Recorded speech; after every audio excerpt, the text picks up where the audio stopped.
Today we got a story time of a spoiled kid who thinks his dad actually owns the school. Like his dad is the CEO of the school, owns it, therefore he can do whatever he wants and do whatever he wants to other people. Yeah, so this is a pretty crazy story, so sit back, relax, subscribe to the channel if you're new.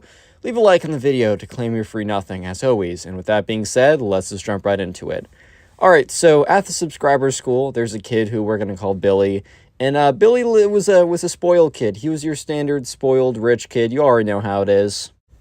And as most spoiled rich kids, his parents literally gave him anything he wanted, which kind of diluted and destroyed the whole idea of money, the idea of value, the whole idea that you can't just have everything that you've ever wanted. And also, he's never had to work for anything. I mean, here's the thing. There are parents that have a ton of money, but they still make sure to instill the right values in their kids. Like, they're still making sure that their kids are getting summer jobs if they want something. They're making sure that they're not paying for everything. And if they are paying for something, that it actually makes sense. Like, oh, my kid needs to eat. Okay. It's like, oh, my kid wants diamond, I don't know, studded cane or something. I don't know, man. Then obviously they wouldn't buy that. But unfortunately, Billy was a spoiled kid and his parents didn't really care. So anyways, right, one day, Billy must have been riding back with his dad. And this part of the story is a little hard to tell because obviously the subscriber was not in the car with Billy. But it was just overheard from different rumors and different people. But basically what happened is Billy, the spoiled kid, was, in the car riding back with his dad, and he was on his phone, I don't know, right, playing some game or something, but it's not like he had AirPods in, he wasn't listening to music because he heard what, Billy's dad was saying. So Billy's dad was on the phone with the principal, and they were having some kind of conversation or something.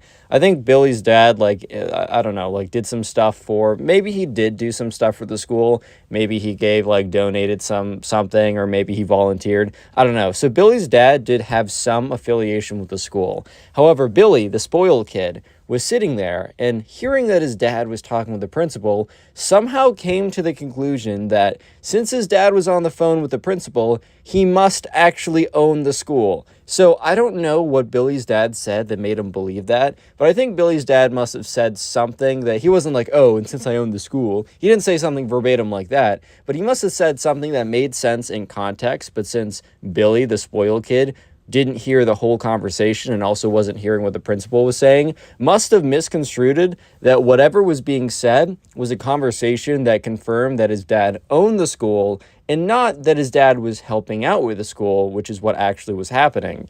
So right, after that, Billy kind of had a massive ego blow up. And since he's a spoiled kid, he already has a pretty decently big ego for no reason. But now that he believes that his dad actually owns the school, his ego is 3x what it was before.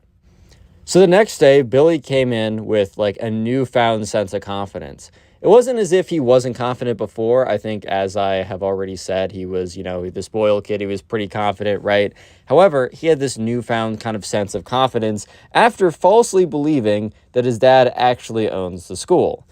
So anyways, he comes into class. In the first period class, he has with the subscriber. So he sits down, not right next to the subscriber, but close enough to the subscriber. And so he's sitting there, and the subscriber's listening. And at this point, this is a first-hand account, since the subscriber sees all of this. There's some kid who we're going to call Ben that was in between the subscriber and the spoiled kid sitting. If the spoiled kid was on the far left and Ben was or the subscriber was on the far right, Ben was in between them. So anyways, right, the subscriber overhears Billy, the spoiled kid, drop his pencil, right? And he looks down, and he looks at Ben, and he's like, "Pick up that pencil for me right now, peasant." And Ben's like, "Dude, shut up." And the subscriber's like, "Do you know who my the spoiled kid is like, "Do you know who my father is?" And the subscriber's like, "What?" No.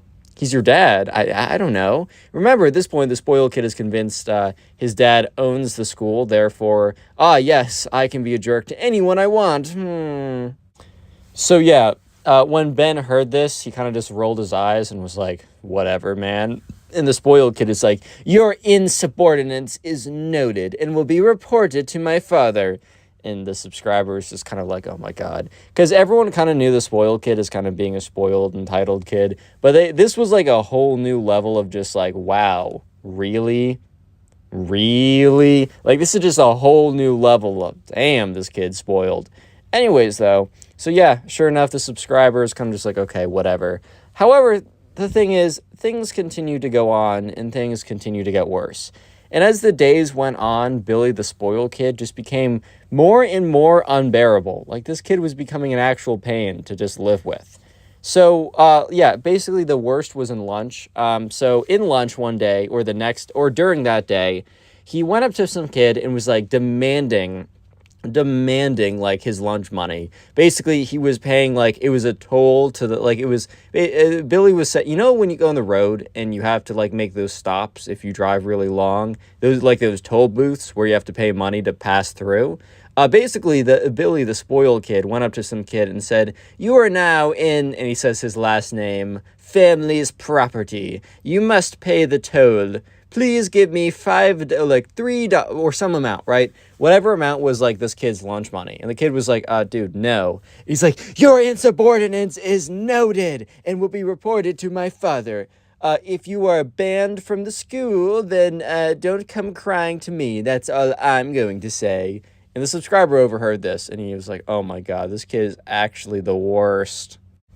And so the next day, Billy, the spoiled kid, was walked into the lunchroom, and there was a massive line. The subscriber was about midway through the line. I think today it was, some kind of, like, special food day that they all liked. Maybe it's Taco Tuesday. I don't know, man. Anyways, though, so everyone was pretty excited, so the line was pretty long. Usually the line wasn't as bad as this, as kids wouldn't be as, adamant of being, like, getting in line, going for seconds, whatever. So when, Billy, the spoiled kid, walked in and saw such a long line, he was like, "This shall never do," and he starts walking to the front of the line. The subscriber notices this and is like, no, like, no shot this kid actually thinks he can just waltz on in to the front of the line like no one else is here. But sure enough, the spoiled kid, Billy, starts walking and it tries to cut the entire line. So obviously everyone's like, dude, like, what are you doing? And he says, "Well, I just thought you guys would want to be on my good side and let me cut the line." So obviously everyone was like, hell no, bro, what are you saying right now? Everyone was just so confused why this kid is like, "I think you want me to be on your good side." Like, dude, why would they care if they're on your good side or on your bad side? Like, I doubt that, like, they care any bit about that at all. Anyways, though, but the spoiled kid is like, "I think it would be a smart investment for you guys to allow me to cut the line." Because remember, at this point, the spoiled kid is working from a kind of perception that he is truly, like, the ruler of the school. And I don't know why he's acting as if everyone else knows that too. Like, if he only, let's say his dad owned the school and he truly was the ruler of the school. Why did he not know about this until 2 days ago? And if he didn't know about this until 2 days ago, why is he acting as if everybody else knows as well? It just literally makes no sense at all. So yeah, everyone is like, screw off, kid, like, we're not giving you our spot in line, stop being ridiculous, everything like that. And the spoiled kid, gets super mad and is like, "You're all going on the bad list," or whatever, and he goes to the back of the line. So yeah, at this point, the spoiled kid's shenanigans are not, like, getting him ahead in any way, but also they're definitely not helping. And they're also starting to get really, really annoying. So anyways, Billy the spoiled kid, his attitude / behavior got worse and worse and just continued being bad. However, this reached a breaking point for the subscriber and everyone else in Billy's class one day. So one day, after weeks and weeks of just utter nonsense coming from Billy just took it a little bit too far. So during recess, the swings are pretty popular. The swings are kind of like the place to be. And the thing is, it's kind of like first come, first serve, and everyone kind of knows, like, all right, you spend 5 or 10 minutes on the swings. If there's obviously some kids waiting around to get on them, just be courteous, be a good member of your community, and just, get off the swings and then let them go on, and they'll probably do the same. It's definitely a kind of like, the community is going to watch out for the community. And also, if you were known for hogging the swings, bro, the kids on the swings probably aren't going to give them up to you. So it's definitely like a big picture. You want to work with your group, whatever. So anyways, one day, someone was on the swings. And the spoiled kid, Billy, wasn't really known for liking to go on the swings, but I guess today he decided to change things up and he was going to go on the swings. So he goes over to the swings and he says, "Peasant, get off the swing for your king right now." Honestly, I think if Billy, the spoiled kid, was nice about it, and maybe said something like, "Hey man, like, how much longer do you think you want to be on the swings? Like, I think I would personally like to like get on there at some point, but just let me know." If he said it like that, I bet he would have had a decent shot actually of being able to get on the swings. But it's the fact that the spoiled kid said, "Hello, peasant, get off the swings immediately before like I off with your head, or before I just like absolutely just like decimate you in front of the court." Like, bro, what are you talking about right now? Anyways, though, so yeah, sure enough, the kid's like, no. So at this point, some other kids are around. Some of them are waiting for the swings. Some of them just happen to be nearby. And they witness this whole thing go down. And the spoiled kid says, "You disrespect my authority," because he's looking around and seeing that everyone else is noticing this. "You will be punished severely." And he walks over and he pushes this kid off the swing.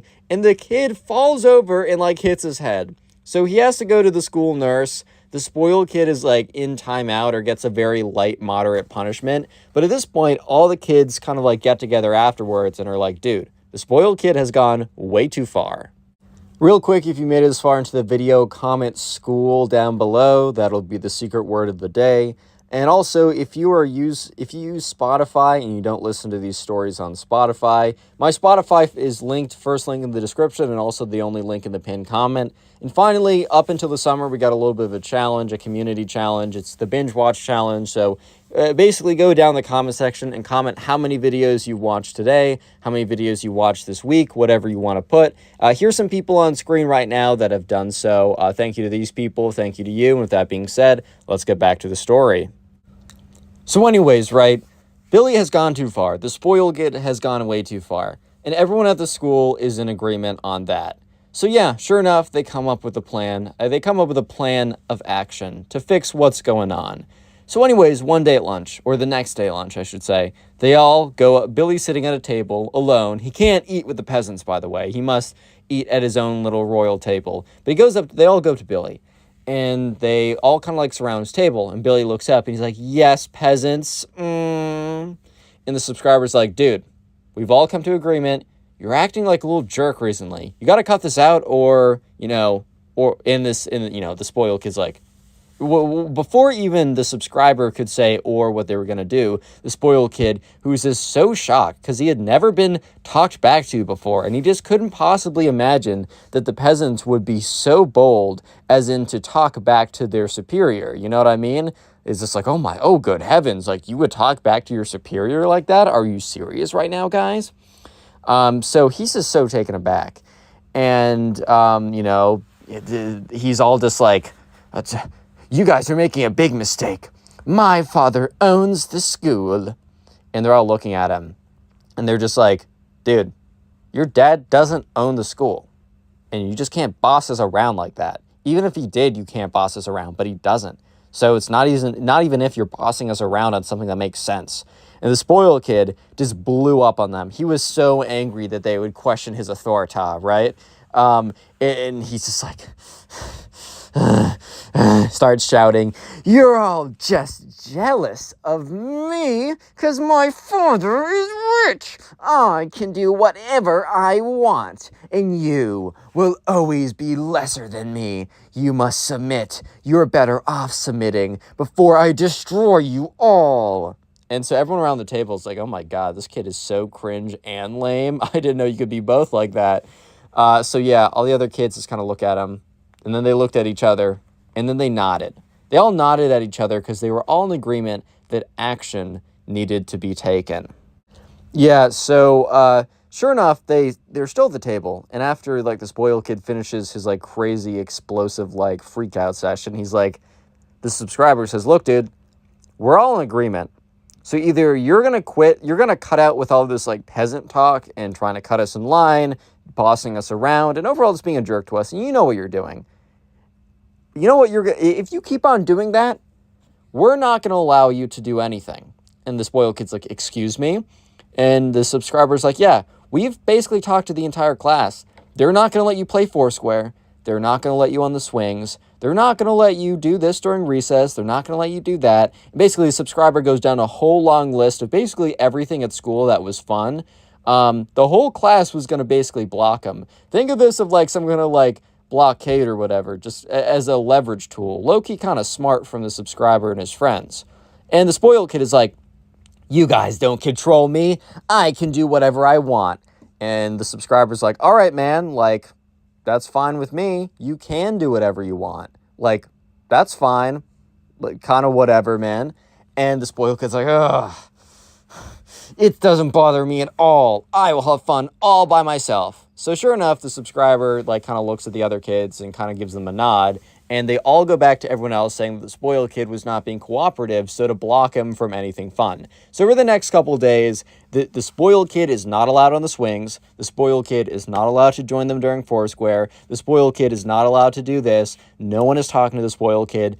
Basically, basically saying, you're not allowed to have fun here until you stop acting like a jerk. So finally, after a week, the spoiled kid, when no one else is looking, goes up to the subscriber and is like, look, call off your blockade. I'll stop being a jerk. And the subscriber says, okay, one more thing. So you guys might be thinking, what is that one more thing? And the subscriber's like, I need you to apologize. And the spoiled kid's like, oh my God. Oh my God. I'm sorry. Oh my God. Oh. And the subscriber's like, okay, that's good enough for me. And he says, I'll tell everyone to like quit with the blockade. And the spoiled kid's like, good. Like, fine. I'm sorry. Spoiled kid walks away. Everyone lets the spoiled kid back into doing whatever they're doing. And yeah, sure enough, the spoiled kid was no longer a jerk. He might have still thought his dad owned the school, but he wasn't a jerk about it. If you want to support the channel, click on the video on screen right now. And if you're listening on Spotify, click on another story and peace. Today we got a story time of a spoiled kid who literally thinks that he rules the world. Let's go.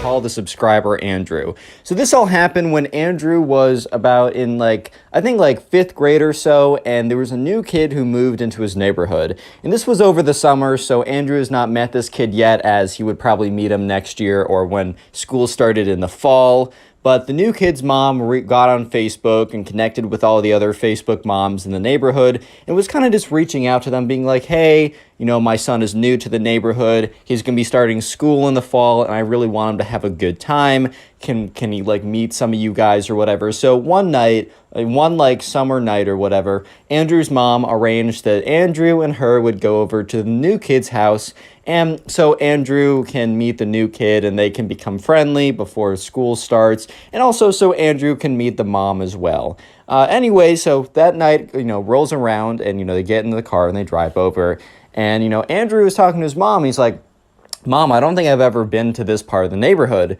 And Mom's like, well, this is a very special part of the neighborhood, as they approach a gate. Basically, this was the gated community part. And a lot of times, gated communities are kind of places in neighborhoods that are protected by a gate that goes all around them, and it normally costs a lot of money, and the houses in there are a lot of people enter the gated communities just because they have a lot of money and they don't want people coming in or whatever. So this is the first time Andrew has ever been to this part, and he's like, wow, I've never been to a place like this. And Andrew's mom is like, yeah, Andrew, it's probably gonna be a pretty nice house too, so have fun over there or whatever. So they get to the gate and Andrew calls up Ben. That is the name, but if we're doing names, Ben is the name of the spoiled kid who lives at this house. Andrew's mom calls up Ben's mom, and Ben's mom's like, oh yes, the code for us is 4772 or something like that. So she enters that in, the gate opens up, they go through, and they're going down, and Andrew's just looking out the window at all of these spectacular houses. And it's just oh my God, I never knew that this part of the neighborhood actually existed. So eventually they pull up to Ben's house, and it is a wonderful house. It is obviously a quite expensive house too. They pull up, they, pull into the driveway, they get out. Andrew and Andrew's mom walk up, and Andrew's like, oh my God, this house is insane. And Andrew's mom's like, I know, but don't say anything like that when you get there. And Andrew's like, I know, Mom. They get up, they knock on the door, and Ben's mom greets it. It's like, oh my God, hello there, guys. You know how moms greet each other. Hello. And Andrew's mom's like, hi there, and gives a little hug or whatever.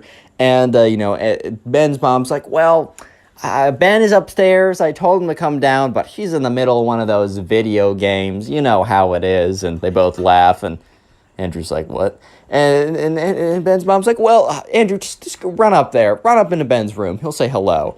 So, Andrew's like, "All right." Andrew goes up the stairs, knocks on the door. It's like, "Yo, what's up?" And you can hear Ben be like, "Go away, Mom."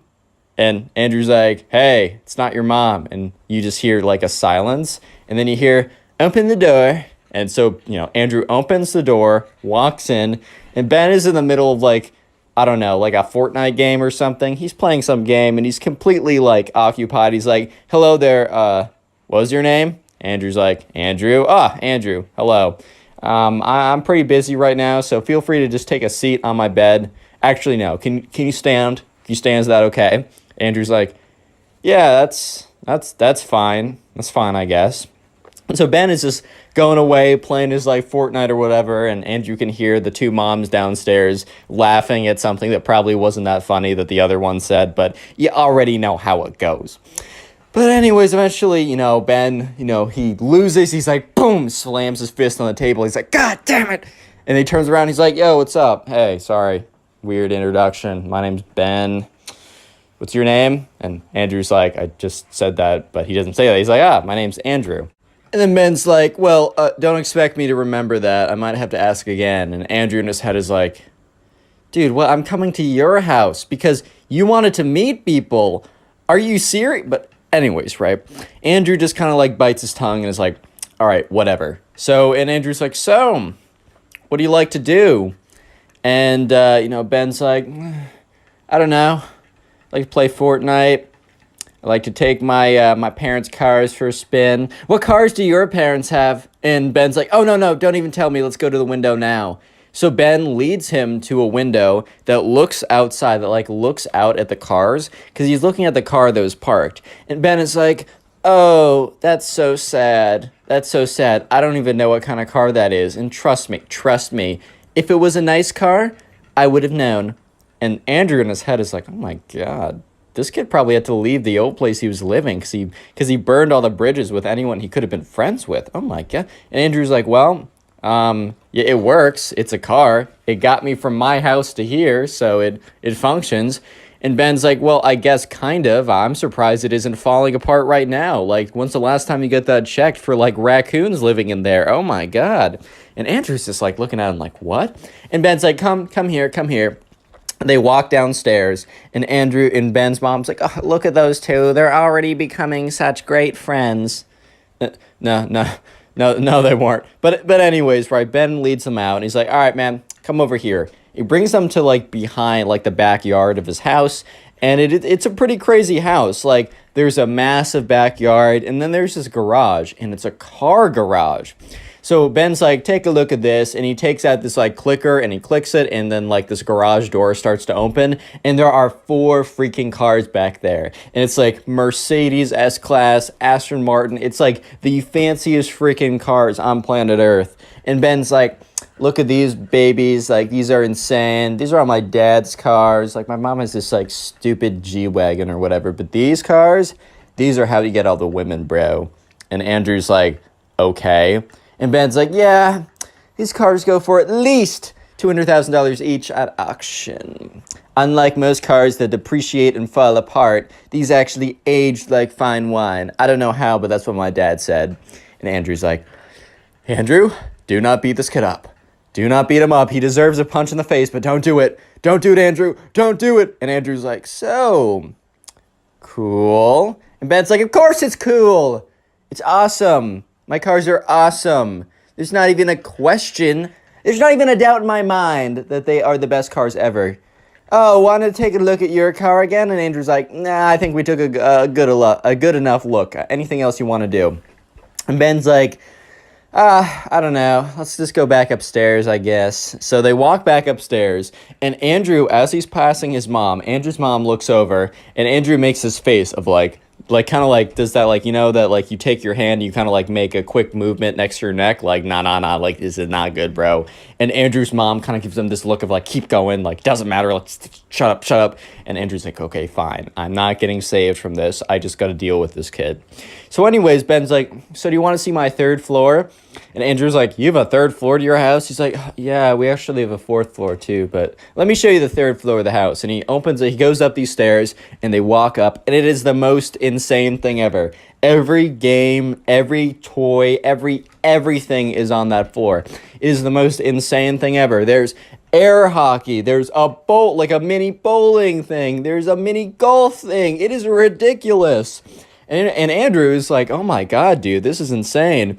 And Ben's like, I don't know, my last house was actually even cooler. This is such a downgrade. Like, this honestly sucks. This sucks so bad. I don't know why I'm showing it to you. Maybe so that you could pity me or something. And Andrew's like, pity you? Like, this is the coolest thing ever. Like, you gotta, I love air hockey. And he starts like going on there and turns it on, starts beating it. And Ben's like, turn that off. And Andrew's like, okay. Ben's like, sorry, I just don't want it to get scratched up. And in Andrew's head, he's like, you don't want your air hockey set to get scratched up. You don't want to use the toy that's fun. The only reason this is fun is if you use it. But whatever, right? Anyways, Andrew's like, okay, fine. It's his house. It's his rules, whatever. Sure enough, they walk around, and this is when, Ben is like, so, did I ever show you my watch collection? Oh, by the way, what watch are you wearing? And he looks at Andrew's wrist, and bro, Andrew wasn't wearing a watch.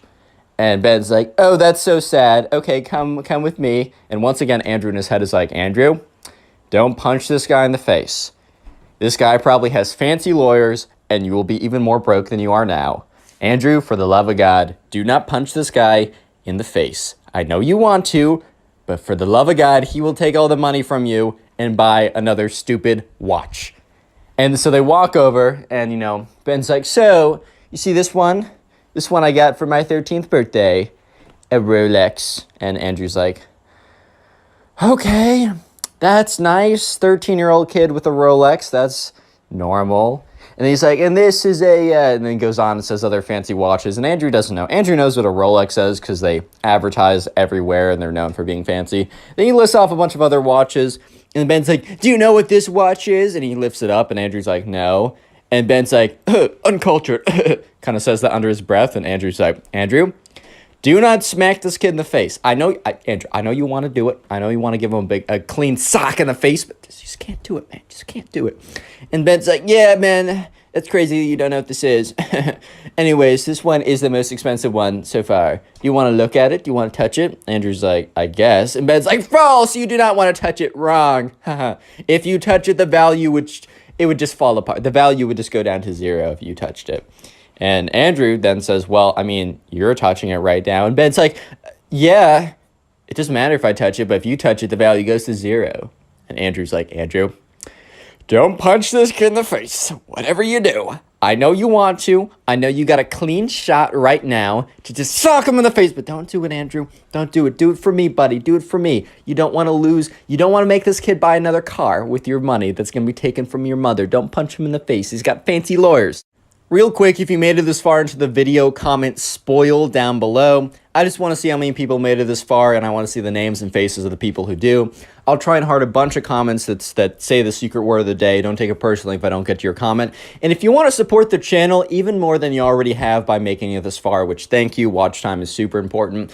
If you can go ahead and binge watch these videos, meaning sit down and watch like 2, 3, 4 plus even more videos in one sitting. If you do that, go in the comment section and comment down below either how many videos you've watched or what you're doing while you're watching them, such as like playing video games, trying to go to sleep, or if you're like putting on a playlist in the background or something. Whatever you're doing, let me know, and so I can heart it, say thank you, and also shout out someone like this person on screen right now, shouting out people who tell me how they're supporting in videos. Anyways, let's get right back to it. So this point, right, Andrew is just like, Andrew, man, please, you gotta hold it together for your mother, your beautiful mother. Don't punch him in the face for your beautiful mother, man. And anyways, he's saved by the bell because he hears this kind of ding noise, and Ben's like, whatever. And, Andrew's like, dude, what was that bell noise? He's like, that just means dinner's ready, or probably not even dinner, probably just our, our entrees or whatever. And Andrew's like, what? Because Andrew's just like, used to his mom being like, dinner. He walks down, it's like mac and cheese, and he's done. So they walk down there, right? And they see Andrew and Ben's mom already sitting at the table. And they sit down, and this like guy comes out. And that's when Andrew realizes that they have a freaking personal chef, bro. That is the most ridiculous thing I've ever heard. And he comes out, he's like, today we will be having beef Wellington. And bro, I swear to God, dude, I don't know about you, but the food name beef Wellington makes me think of like, oh wow, yeah, that's ridiculous. Like, of course, of all the meals they're gonna be having, it would have either been like gold leafed sirloin steak, or it would have been freaking beef Wellington. And literally, when the guy says beef Wellington, Ben goes, oh, I had that last week. And Andrew's mom and Andrew just make eye contact, and she kind of looks at him and gives him a look of like, chill, Andrew. And Andrew's like, my fist belongs on his face. Oh my God. Anyways, though, so they sit down and they start eating it. And it's so freaking good. It is so good, at least according to Andrew, right? Andrew's just devouring it. He's like, oh my God, where can we get some beef Wellington at home? But Ben looks at it and kind of takes a little sniff of it and like cuts a little bit, puts it in his mouth. He goes, "Bleh! This is worse than last week's." And the personal chef comes around and be like, sir, how can I fix this for you? And Andrew is starting to get really angry. He's like, this kid is literally the worst person on planet Earth. But anyways, I mean, there's only so much you can do at that point. There really isn't that much you can do. And Andrew's like, if I punch him in the face, it's going to be really bad. He's got fancy lawyers.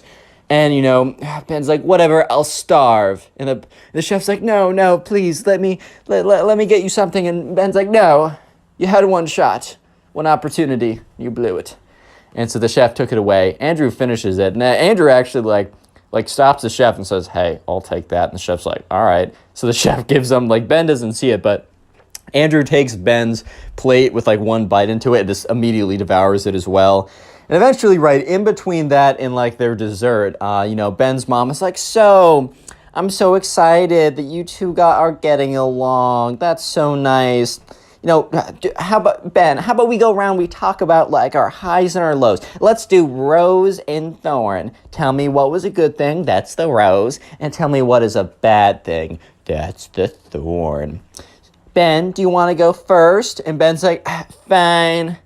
I guess the rose was the fact that I get to go to bed every night. Sleeping is so cool.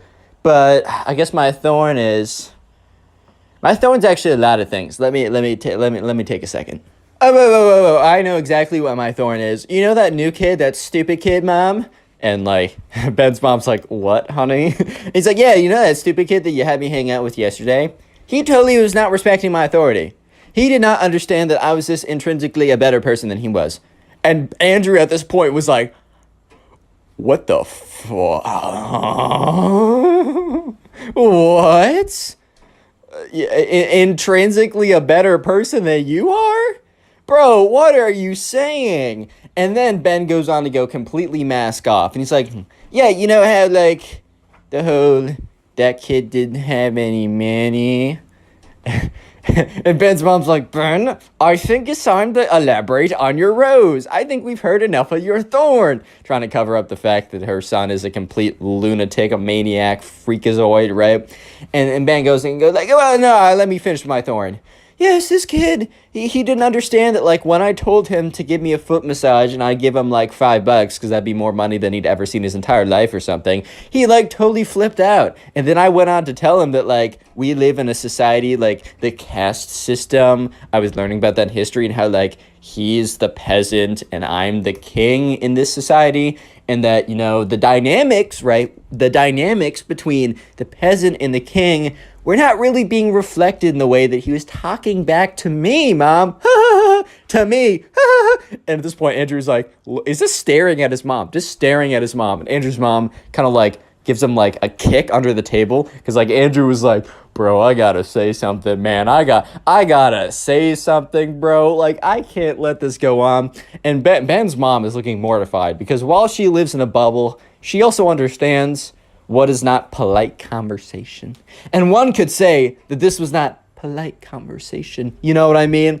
And Ben goes and be like, yeah, dude, this is like, it was ridiculous. It was insane. I mean, I offered him 5 whole American dollars for a foot massage. It was crazy. And he said no. And he got all upset or something. And, you know, I tried to, like, shove my foot in his face anyways. And that made him more mad. I was literally giving him a second chance to respect the kings of his society. I mean, Mom, he's literally a peasant. I mean, did you see his whip? He's a peasant, Mom. At this point, Andrew's like, what? How do you not expect me to punch this guy in the face? By the way, little disclaimer, don't punch anyone in the face, even if they deserve it. It's a bad idea. This kid, maybe this kid. But in general, no, I don't condone violence. Off the record, maybe this kid. But anyways, back on the record. And Ben is just like, anyways, right? So, Andrew, what was your Rosenthorn? Actually, I don't really care.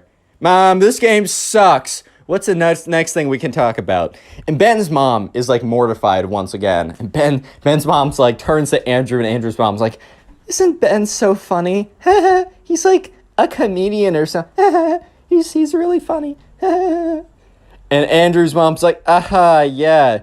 And Ben then goes on, completely destroys whatever his mom was trying to do. And he's like, what do you mean I'm funny, Mom? None of that was a joke. You know that. You know what we talk about behind the scenes. Do they not know, like, what this is? And Andrew's mom's like, what do you mean what this is? And, you know, Ben's like, well, I mean, you know, the whole society thing, like, you guys are lesser than us. We just wanted to, like, I don't know. It just looks good. Like, it's like a charity thing when we hang out with the lessers. And Andrew turns to his mom and says, he's like, dude, he just called us the lessers. And Andrew's mom's like, shut up, Andrew, give me a second. Andrew's mom's like, what? And Ben's mom looks at Ben and is like, shut up, Ben. And Ben's like, what? I'm just saying it how it is. I'm just being real, Mom. What's that whole thing about, like, being real and always being honest with each other? Well, I'm always being honest with everyone. And he looks at Andrew and his mom and he's like, yeah, you know what? You guys are a charity case. We're trying to find a new charity case, right? We're trying to find a new charity case. And when I saw your car roll in, I knew for a fact that you were a perfect charity case. And Andrew's mom looks at her watch. It's like, oh my God, I'm so sorry. We have a thing at 6:48. Oh my God, I'm so sorry. We're so late right now. We have a thing at 6:48. Yeah, it's 6:48 at night. On that moment, I'm so sorry. We gotta go. Andrew's mom picks up Andrew. Andrew in his head's like, yes, escape. And they walk out, and Ben's mom, I hope to see you. Oh, I'm so sorry you had to cut this short. Also, Ben is being so funny today. Gives him a punch, and he's like, ow, Mom, why'd you punch me? And she's like, oh, he's so funny. I hope to see you guys soon. And Andrew's mom turns around and is like, yes, goodbye now. And they both walk out. They get into the car, and Andrew's like, do you think that if we stayed there long enough that they were going to, like, I don't know, put us in camouflage and then try and hunt us or something? Like, bro, that was insane. And Andrew's mom's like, you know what? I've never met anyone in my life like that. And we will not be seeing Ben again. And Andrew, you better stay away from Ben. Andrew's like, well, yeah, because if I was near him again, he'd be punched in the face. Andrew's mom's like, don't punch anyone in the face. I mean, okay, that kid has fancy lawyers. Don't do it, Click Andrew. on the video on screen right now. I know you'll enjoy it. Just click it. Do it. From a spoiled brat who literally says that he owns poor people. Yeah, dude, he actually said it.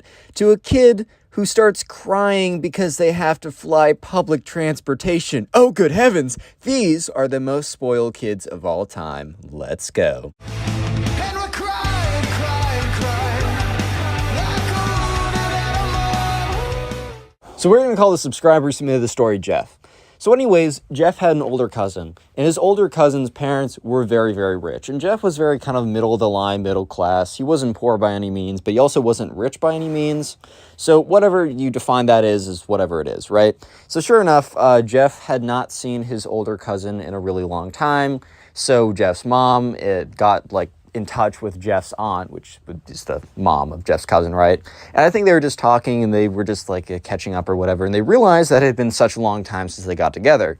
So they decided that over the summer they were going to meet up. So let's fast forward to over the summer. And sure enough, it comes to the time for them to meet up. Jeff's cousin lived like about an hour and a half drive away. So Jeff got in the car with his mom and they were driving over. And Jeff was talking to his mom being like, hey, it's been like legitimately like 4 or 5 plus years since I've seen my cousin. And I also don't think I've ever been to my cousin's house before. So that's when Jeff's mom has to like brace him a little bit. And she's like, hey, look, so, you know about like Jeff's financial situation. And they're like, or not Jeff, sorry, your cousin's financial situation. Jeff's like, yeah, I'm kind of aware his parents do pretty well. And Jeff's mom's like, look, they don't just do pretty well. They do really well, right? They do really well. So Jeff's like, okay, cool, good to know. And she's like, look, it's going to be pretty crazy once you get there. Like, the house is insane. Like, I've seen photos, but I'm sure in person it's even more like daunting, right? So Jeff honestly was kind of underestimating. Like, he was thinking like, okay, my mom's just like exaggerating for effect or whatever. I don't know why she's exaggerating, but she's definitely exaggerating right now. But sure enough, she was not really exaggerating, because they pull in, but they don't pull into the driveway. They pull into the pathway to the house, dude. Like, this house legitimately had like a winding road up into it. It was one of those houses that just like existed on a massive plot of land. And this wasn't like a massive plot of dirt, dude. This was like the most beautiful plot of land you've ever seen. Like, just exquisitely done. Their gardener should be getting a raise, right? So they're driving up this pathway and or this driveway, I guess, but you can't think of it like a normal driveway. And Jeff's like, oh, are we in the neighborhood right now? And Jeff's mom turns to him while she's driving. Is like, this is not a neighborhood, Jeff. This is the driveway to their house. This is on their property. And Jeff's like, how? Like, I don't even see the house yet. And Jeff's mom's like, that's what I mean. So eventually they see kind of like a house in the distance, but it doesn't look like a house, man. It looks like a legitimate hotel. Okay, it doesn't look like a hotel, but it looks about the size of a hotel. Obviously, it looks much more like a house, but for sizing wise, it looks like a hotel. And Jeff's looking at this thing. He's like, that's insane. Like, Mom, there's no way. And his mom's like, yeah, that's what I'm saying. So they pull up, and it's like the biggest, most extreme thing ever. And they pull into the driveway of like, there's multiple cars outside. Obviously, the cars are pretty sick. And they get out. And Jeff's aunt like comes out of the room, or not the room, the house, and just like, oh, so excited for you guys to be here. It's really been way too long. And Jeff's cousin comes out. He's like, hey, what's up, little dude? Jeff's cousin is older than him. Jeff's about 16 at the time, and Jeff's cousin's like 20 or something. So at first, Jeff's cousin actually seems like he's pretty chill or whatever, but as the night goes on, you will see that is definitely not the case. I guess he's just pretty good at first impressions or whatever. So things seem pretty good at first, and Jeff is honestly just in awe of everything around him. I mean, he walks into the room, there's like a freaking crystal chandelier, dude. It's like marble floors, the stairway, like, there's like a spiral staircase that goes up like 4 or 5 stories. This is like a legit house, dude. Like, this is insane. And, so Jeff's aunt is kind of like giving them a little bit of a tour, but for her to give an extensive tour of the entire place would probably take legit hours. So it's like a very quick, here's the bathroom, here's the kitchen, here's the movie room. The movie room, dude. Dude had a projector and a movie. It was insane, right? Here's the bowling room. Bowling? What? Anyways, so yeah. Eventually, Jeff goes up the stairs with his mom. There's a guest bedroom. 2 of them, actually, more than 2 of them, actually, but there's 2 of them right next to each other for them to have. They're on the 3rd floor, and it's just like, wow, okay. So Jeff gets his stuff in, plugs in his phone, walks over to his mom's room. He's kind of whispering a little bit because he doesn't necessarily want them to hear, but he's like, dude, this is insane. And his mom's like, yeah, don't call me dude, but yeah, I know, this is what I meant. Like, prepare yourself. So anyways, they're going out to dinner that night, and so they get in the car, and they drive over, and honestly, like, Jeff and his cousin were sitting in the back seat, and they were just talking, and it was cool, actually. Like, he seemed like a pretty chill dude at first, which you'll soon find out he is not, but, so he never really went to college, which, I mean, I guess if you're with that much money, like, I can definitely understand, I guess, but honestly, I think even if you come from a ton of money, you should still go to college for the experience part. I feel like that would be the greatest experience ever in college, because it's like, oh, well, I don't actually have to try. I just get to do the fun things. But either way, he decided not to go to college, and he's quote unquote a entrepreneur, which most of the time just means unemployed. But yeah, so he was quote unquote an entrepreneur, and he was starting like 58,000 companies.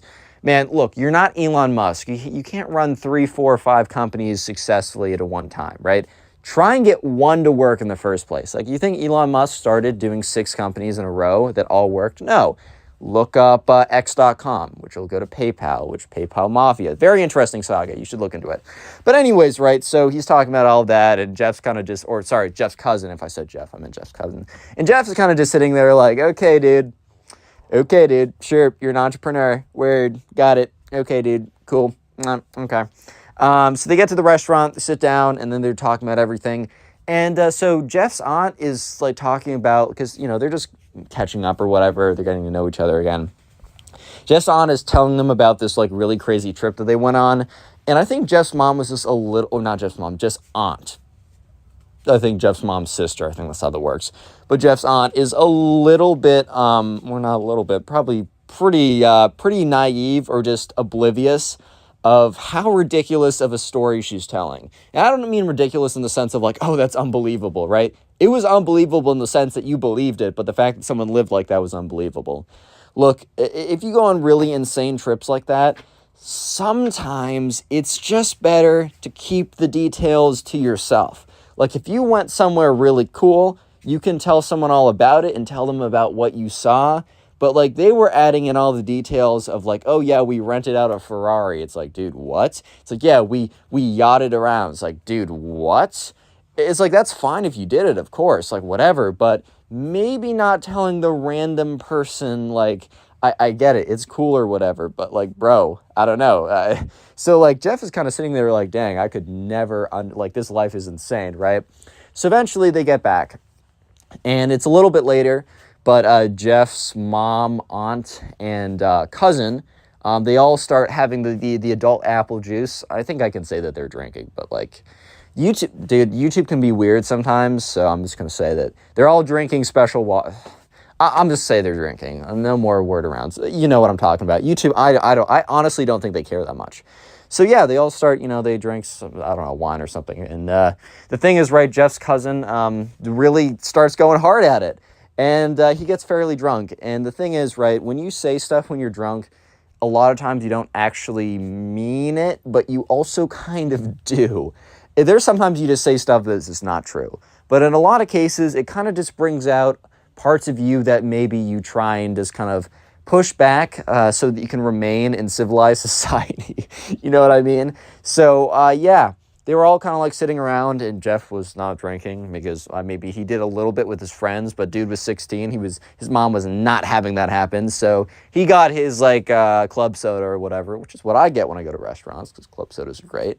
And he's just kind of sitting there, just kind of like looking at them, and they're all talking about whatever. And I don't know how it got to this point, but Jeff's cousin just got so incredibly drunk that he started. Okay, this is where the title, quote unquote, spoiled kid thinks that he owns poor people, quote unquote, right? This is where that part starts to happen. Because, you know, he starts to go on being like, man, I don't know. This is Jeff's cousin, by the way. He's like, man, I don't know if you guys can relate to this. But, you know, whenever I go in, you know, I travel in New York City or I go anywhere near public transportation, dude, I just get the ick. And so at first Jeff's mom's like, yeah, like it's really grimy. I don't like it because I don't think most people have to use public transportation, but it's definitely not like the most fun place ever. It's definitely not like the greatest vibes ever. Like that's just kind of a fact of the matter. But so Jeff's mom was like, yeah, I can relate to that. But then Jeff's cousin went on to say something that was a little bit less relatable. Jeff's cousin's like, yeah, you know, it's just all the poor people in there, man. I mean, no offense to you guys, which was, that's a hilarious statement to say to someone, like, no offense to you guys, poor people, me, right? It's like, dude, seriously. But this guy, look, Jeff's cousin was drunk enough that he didn't care. He kind of like took off the facade of trying to care about other people, right? He's like, yeah. He's like, I wish that there was a social program that like got rid of them. Like, dude didn't even say like, I wish there's a program to help the poor. He's like, I wish there's a program to get rid of them. Like, ship them off somewhere else, dude. So at this point, Jeff's mom, even though she was like a little bit drunk, she wasn't like drunk enough to deal with this stuff. So she's like, But the thing is, right, Jeff's aunt was totally out of it. Like, she was totally out of it. Like, she was about to excuse herself to bed in a fast second.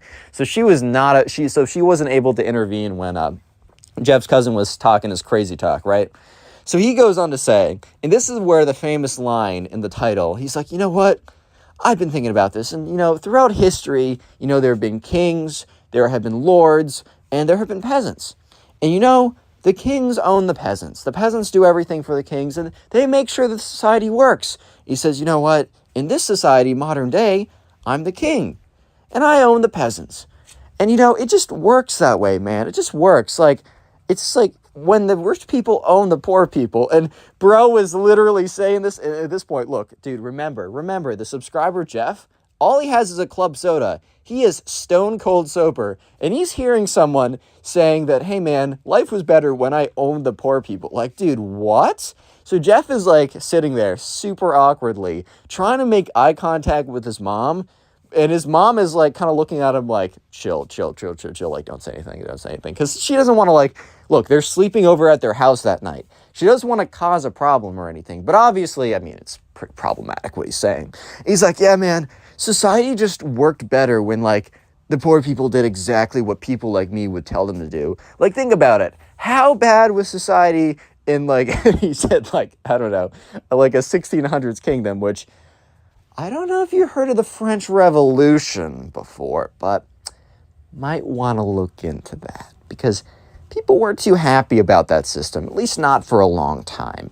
So just pick up a little book on the French Revolution and learn a thing or two about the guillotine, my friend, because that system doesn't tend to work out that well. And maybe if you masked it or made it look like something else, then maybe it would function even in modern day society. And maybe parts of modern day society are more like that than you think.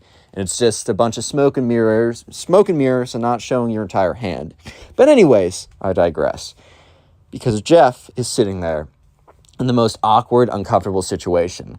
Because his cousin is looking at them and is saying this stuff, but is saying it as if he's saying the most rational stuff ever. And he's basically saying stuff looking for them to nod their heads and be like, yeah, dude, you're so right. You should literally own us and decide everything we do. We should be working for you forever for free just because you make great decisions. You should be the dictator of everyone because you were born into a rich family. Of course, dude. Yes. It makes so much sense right now, man. You're legit spitting, bro. You're spitting facts. That's what this kid was wanting. But Jeff is because remember, Jeff's stone cold sober. Jeff's mom's a little drunk, so she can handle this. But Jeff is stone cold sober, bro. He's sitting there just dude, what am I going to do right now? This is what? Huh? Are you serious? Yeah, so eventually the cousin's hey guys, I'm sorry, I'm tired. I'm going to go to bed. And he gets up, and his mom's already gone to bed at this point. I think his mom she either heard a little bit of it, but was too drunk to realize and just went to bed, or she just went to bed before the cousin went on this rampage. But eventually the cousin gets up, and he's oh yeah, I'm going to go to bed. Feel free to take anything from the fridge. If you need anything, let me know. I'll be up in the morning. Peace. He just goes up, walks upstairs. So Jeff is sitting there, and he turns to his mom, and his mom looks at him and holds up a finger, just one finger up in the air, saying wait. And they listen, and they hear, Jeff's older cousin walk up the stairs several flights up to his room. And then she's I know. Literally just says, I know, to Jeff. And they both know what they're talking about. That's the craziest thing. And Jeff's wow, I didn't expect that. And she's I didn't expect it, but I'm not surprised.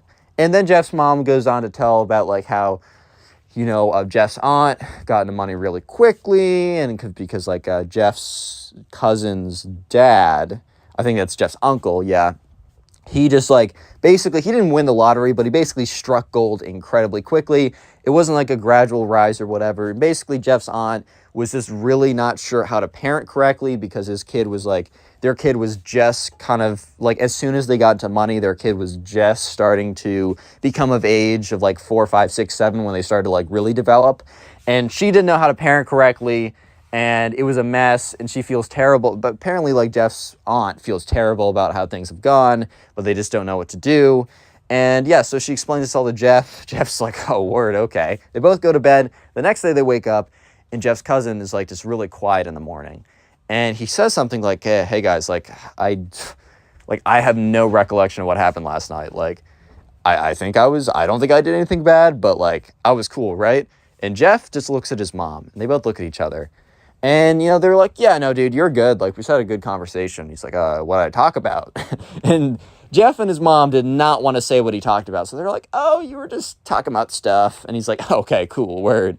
And so, yeah, the next spoiled kid is not as spoiled as this kid, but I think this story is honestly funnier. And we'll call the subscriber who submitted this one Harvey. And I picked Harvey because I had an old animation series on my channel that I've recently unprivated. If you want to watch it, is what I did in 6th grade, right? Harvey and Jeff were the main two people. So anyways, we're going to call the subscriber who submitted this one Harvey. So Harvey was in a French class in college, and kind of the whole class was kind of close. They were tight. They got together, and they decided that they were going to actually fly out to France. So this wasn't necessarily something that was part of the program when you signed up in college to take French. However, this class just got really close, and they got close with a teacher, and the teacher, like, midway through was like, hey, guys, like, what's your comfort level? Like, I thought it'd be pretty cool because we've all done really well this year. I thought it'd be cool if, like, we took a trip to France, and I'd be able to guide you guys, and everyone was super down for it. They thought it'd be really cool. So fast forward to the time over the summer where they all picked that they went to France. So they're busing over. They all live in the same multiple state radius. So they all came together at a certain bus station, and they were all getting on the same flight. So they're busing over right now. And, so anyways, Harvey looks over at this kid. We're just going to call him the spoiled kid. He wasn't really known as being that terrible, and he honestly isn't that terrible. He just does something pretty funny. Like, it's just like, bro, live in the real world, please. But he would always, like, I don't know, he would say a thing or two where you were like, okay, this kid definitely is from a different world or different reality than me. And real quick, comment spoiled down below. That'll be the secret word of the day. I'm trying to, like, splice these in. I keep forgetting. And also, we're on Spotify, or I should say I am, because I'm a one-person operation. I'm on Spotify. You can listen to these stories on Spotify and much more. It's in the link in the description. And also, if you're listening to this on Spotify, thank you. I appreciate it. Make sure you rated me, keep saying us, 5 stars and followed the podcast. Anyways, so sure enough, right, I'll just get into it. So they're busing over, and they get there, and this kid, the spoiled kid, looks super, super lost. And the thing is, sometimes, like, a lot of people have never flown before, and that's totally fine. But a lot of that reason is because they just don't have the finances to do it, because flying is extremely expensive, especially nowadays. It's ridiculous. And so Harvey was like, okay, this kid looks like he's never been in an airport before, and he's never flown, but I also know it's not because he doesn't have the money, because there was indications that, okay, this kid was pretty loaded, like, this kind of a fact of the matter. And so they get in there, and this kid looks just so confused. And it's pretty funny, because they go through TSA, it's a whole mess, whatever, which it always is, man. It literally always is. And they get in there, and their flight gets delayed, like 2 hours. So they're just sitting in a crowded airport, and Harvey looks over, and this kid is, like, tearing up. And Harvey's like, oh, shoot, like, what's up? So he turns over, he's like, dude, like, are you good? And this kid's like, this is too much for me. I've never flown public before. And Harvey's like, oh, dude, you never flown before? Like, you should let me know. I can help you out. And the kid's like, no. It's not that I've never flown before. I've flown a lot. And Harvey's like, what? Like, dude, what does that mean? Because Harvey only imagines, because he knows that, like, quadrillionaires have their own planes or whatever, but he never thinks, he's like, okay, obviously, there's 2 options. You've never flown before, or you've flown commercial. So he's like, dude just said, I've flown a lot, but I've never flown commercial before. Like, what does that even mean? And the kid is like, this is too much for me. There's so many people around here. The smells are weird, and the food is bad, and, our flight's getting delayed. This never happens to me when I fly. And Harvey's like, wait, like, what? Like, where do you fly? Like, do you fly out of the smallest? Because, like, Harvey was thinking, okay, this kid obviously, like, lives in a really small town that just happens to have an airport that just has, like, 20 people max at any time. Because that would have made kind of sense for what he was saying. But he's like, this never happens when you fly private. And Harvey's like, wait, dude, what? Because, like, Harvey was just, like, he never thought, like, okay, he knew this kid was, like, had some money, or at least he acted like he had some money. But he didn't know the bro actually had some money, right? He didn't know dude was kind of like, his parents were doing much better than he expected. So this kid was having a mental breakdown in the middle of the airport because he wasn't flying private, man. No! Right, so Harvey was trying his best to be as sympathetic as possible. But at the same time, like, at the end of the day, I can't blame Harvey for struggling at least a little bit to be too sympathetic, because look, man, you're going to get the smallest violin treatment if you're crying because you've only flown private, and oh no, you need to fly like the rest of us peasants. Oh no, dude, I'm so sorry, right? I can only be so sympathetic, and Harvey felt the same way. So he's like, hey man, like, we've all done this before. It's actually not that bad. And the spoiled kid is like, no, it is that bad. I mean, look over there. Look at that guy. He's so weird looking. What if he attacks me? And literally just points to some guy. And Harvey's like, dude, like, what? Like, it's just a guy, man. You're good. He's like, these smells, they're so weird. They're all oily. And they were near some, like, I don't know, some pretzel place. And Harvey's like, yeah, because, dude, we're near a pretzel place. Like, bro, we're good. Don't worry about it, man.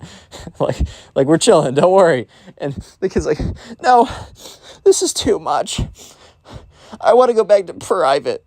Yeah, so after a comment, so eventually Harvey's like, okay, I don't want other people to hear this because they will definitely clown on him, and I'm trying to have a good dynamic, you know, during the whole trip or whatever. So Harvey calms him down, but he also gives him some pretty good words of advice. He's like, hey, look, dude, like, it's all good. I'm here. I'll make sure you get through this. But also, maybe don't tell other people about that because, look, they're probably not going to be that sympathetic to the fact that you're flying public because that's the only thing any of us have ever done. And I think the kid understood a little bit, but he was still in his little bit of a breakdown mode. So yeah, they get on the flight, you know, the kid's not having it either, but whatever.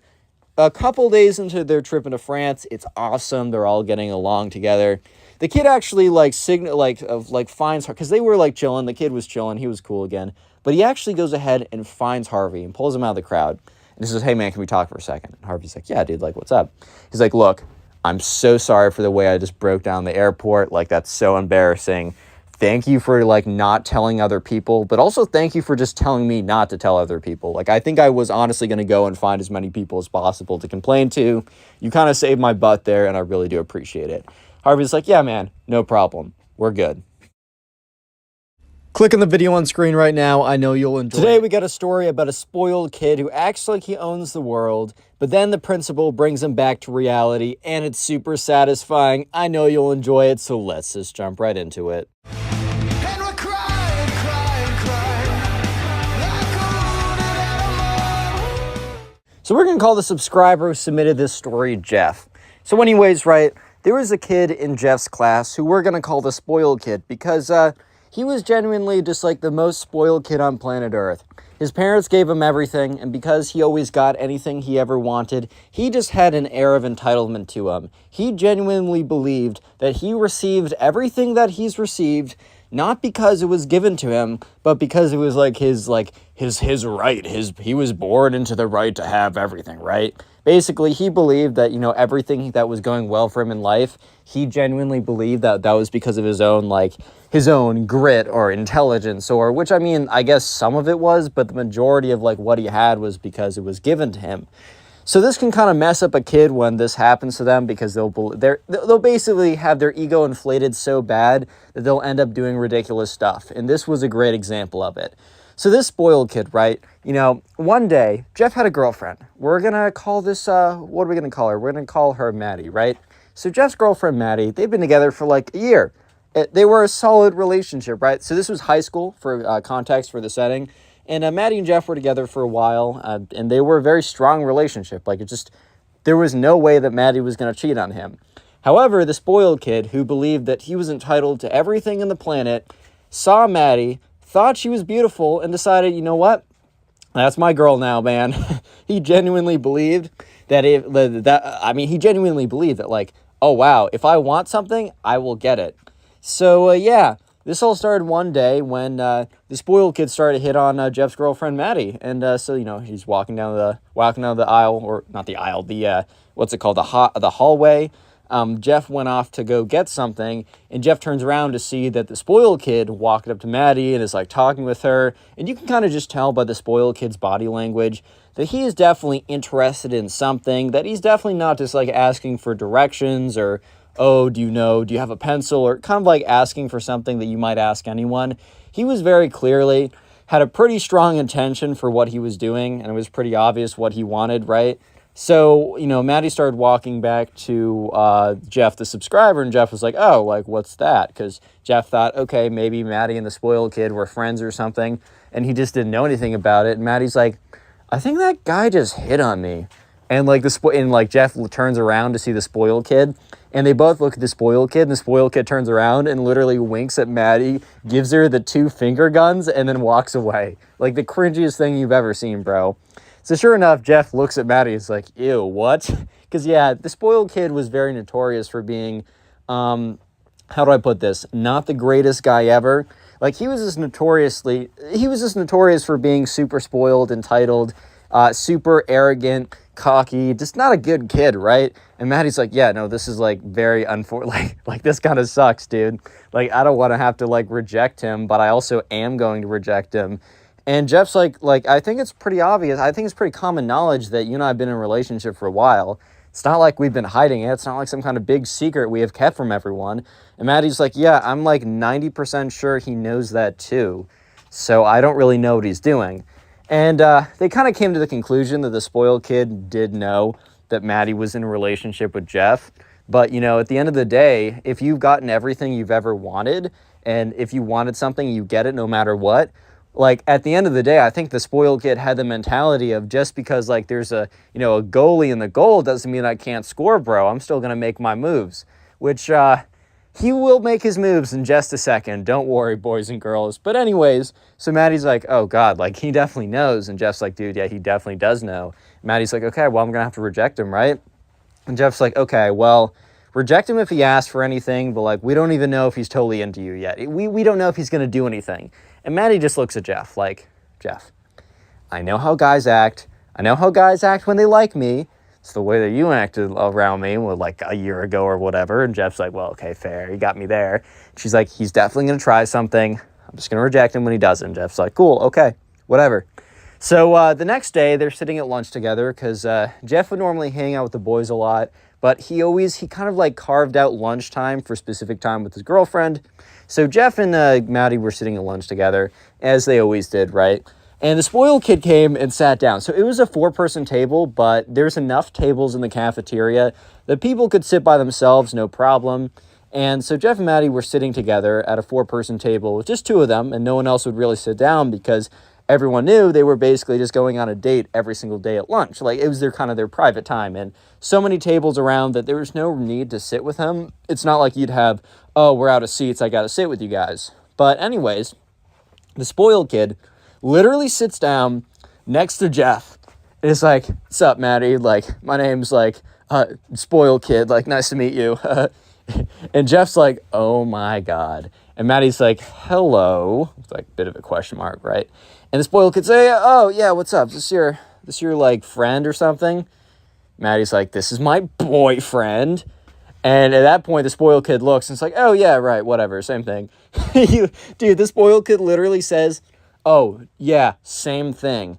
Yeah, right, a boyfriend and a friend are the same thing, dude. I mean, maybe in the spoiled kid's mind and his perception, like, friend, boyfriend, husband of 10 years with 3 children, same thing, dude. Potato, it doesn't matter to me because you're going home with me either way. But, truth is that's not how it was about to go.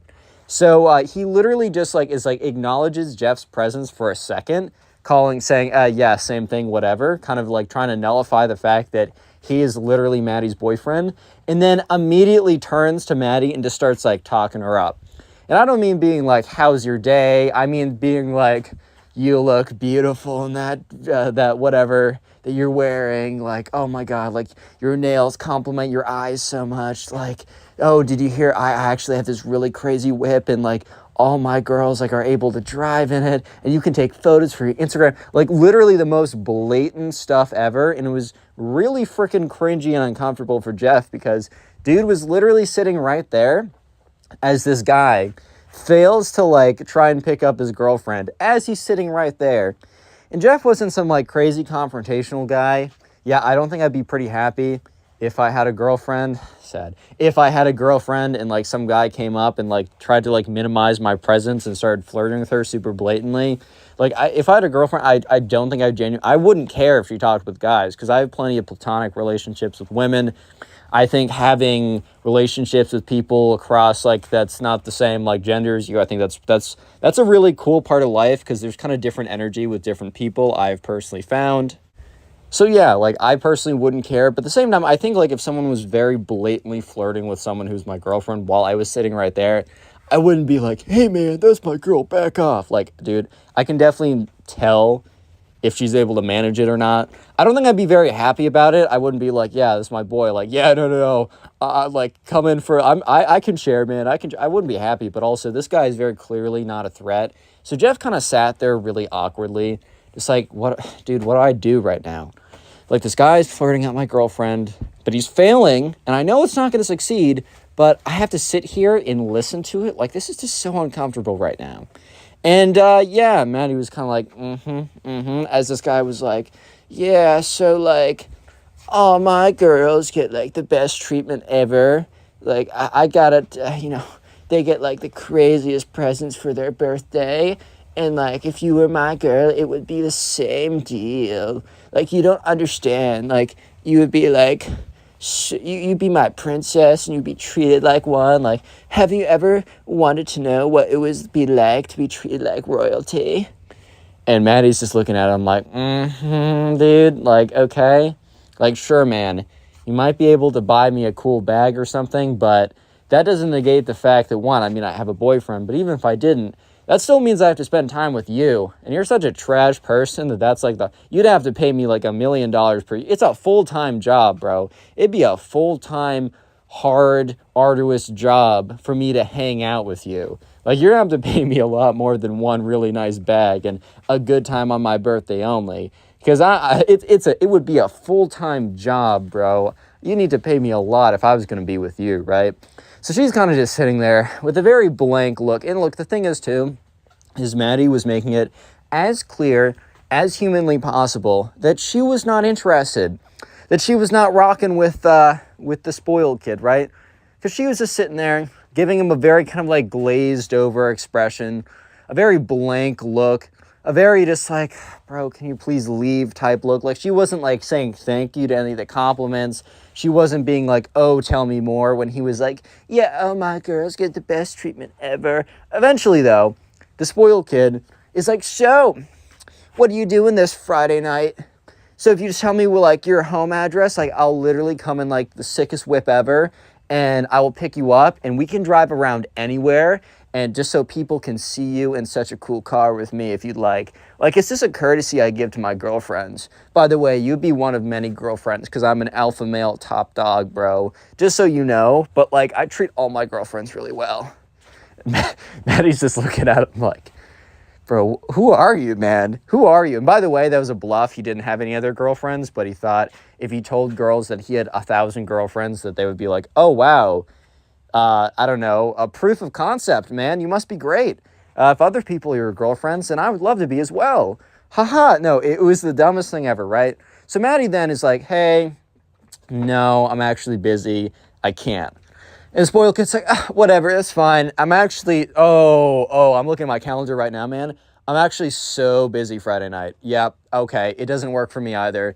I have a lot of business to do. Yeah, I'm on a business call. Complete bluff, but whatever. He's like, oh, so what about that Saturday? She's like, busy. He's like, oh, what about any time this month? Which, bro, I thought you just said you were on a business call. I thought you're a busy businessman, right? Oh, but now you're free for the entire month? Like, really? Did it really just turn that fast? And she's like, nope, sorry. I also actually have no interest on going on a date. I'm fine being friends, but I'm in a relationship. I made that very clear. And he's like, yeah, but dude. And the spoiled kid literally points at Jeff and goes like, kind of like makes this motion of like, him? Really? And Jeff turns around and is like, dude, I'm sitting right here, bro. Like, chill the frick out. Like, I'm sitting right here. Because this kid was literally pointing at Jeff, looking at Maddie and being like, him? This is the guy? When you can choose me? And at this point, the spoiled kid just can't believe, because here's the thing. The spoiled kid has never been told no. He's received everything, and he's never had to work for anything. And he has just been told no. His entire world has just been turned upside down because someone told him no. This is unheard of. This is unbelievable.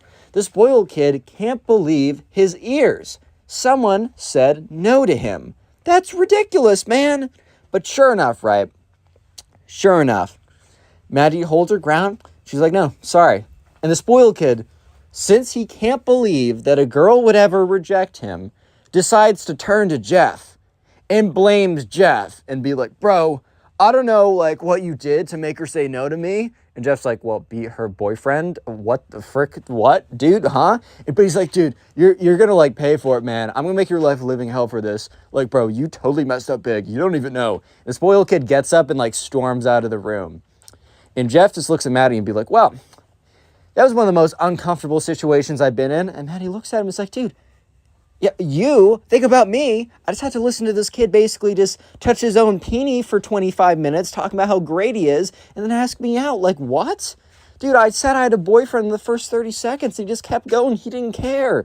Just like, yeah, how do you think I feel? I was emasculated for the... Well, actually, no, I wasn't emasculated. The whole thing was pretty funny. Like, I knew I was chilling, but dang. Well, I guess we're about to see how he's going to quote-unquote ruin my life. Jeff really thought this kid was bluffing. Jeff really thought that this, like, the spoiled kid was just saying this to try and get under Jeff's skin or whatever, which he kind of did a little bit because Jeff was pretty annoyed by the whole situation.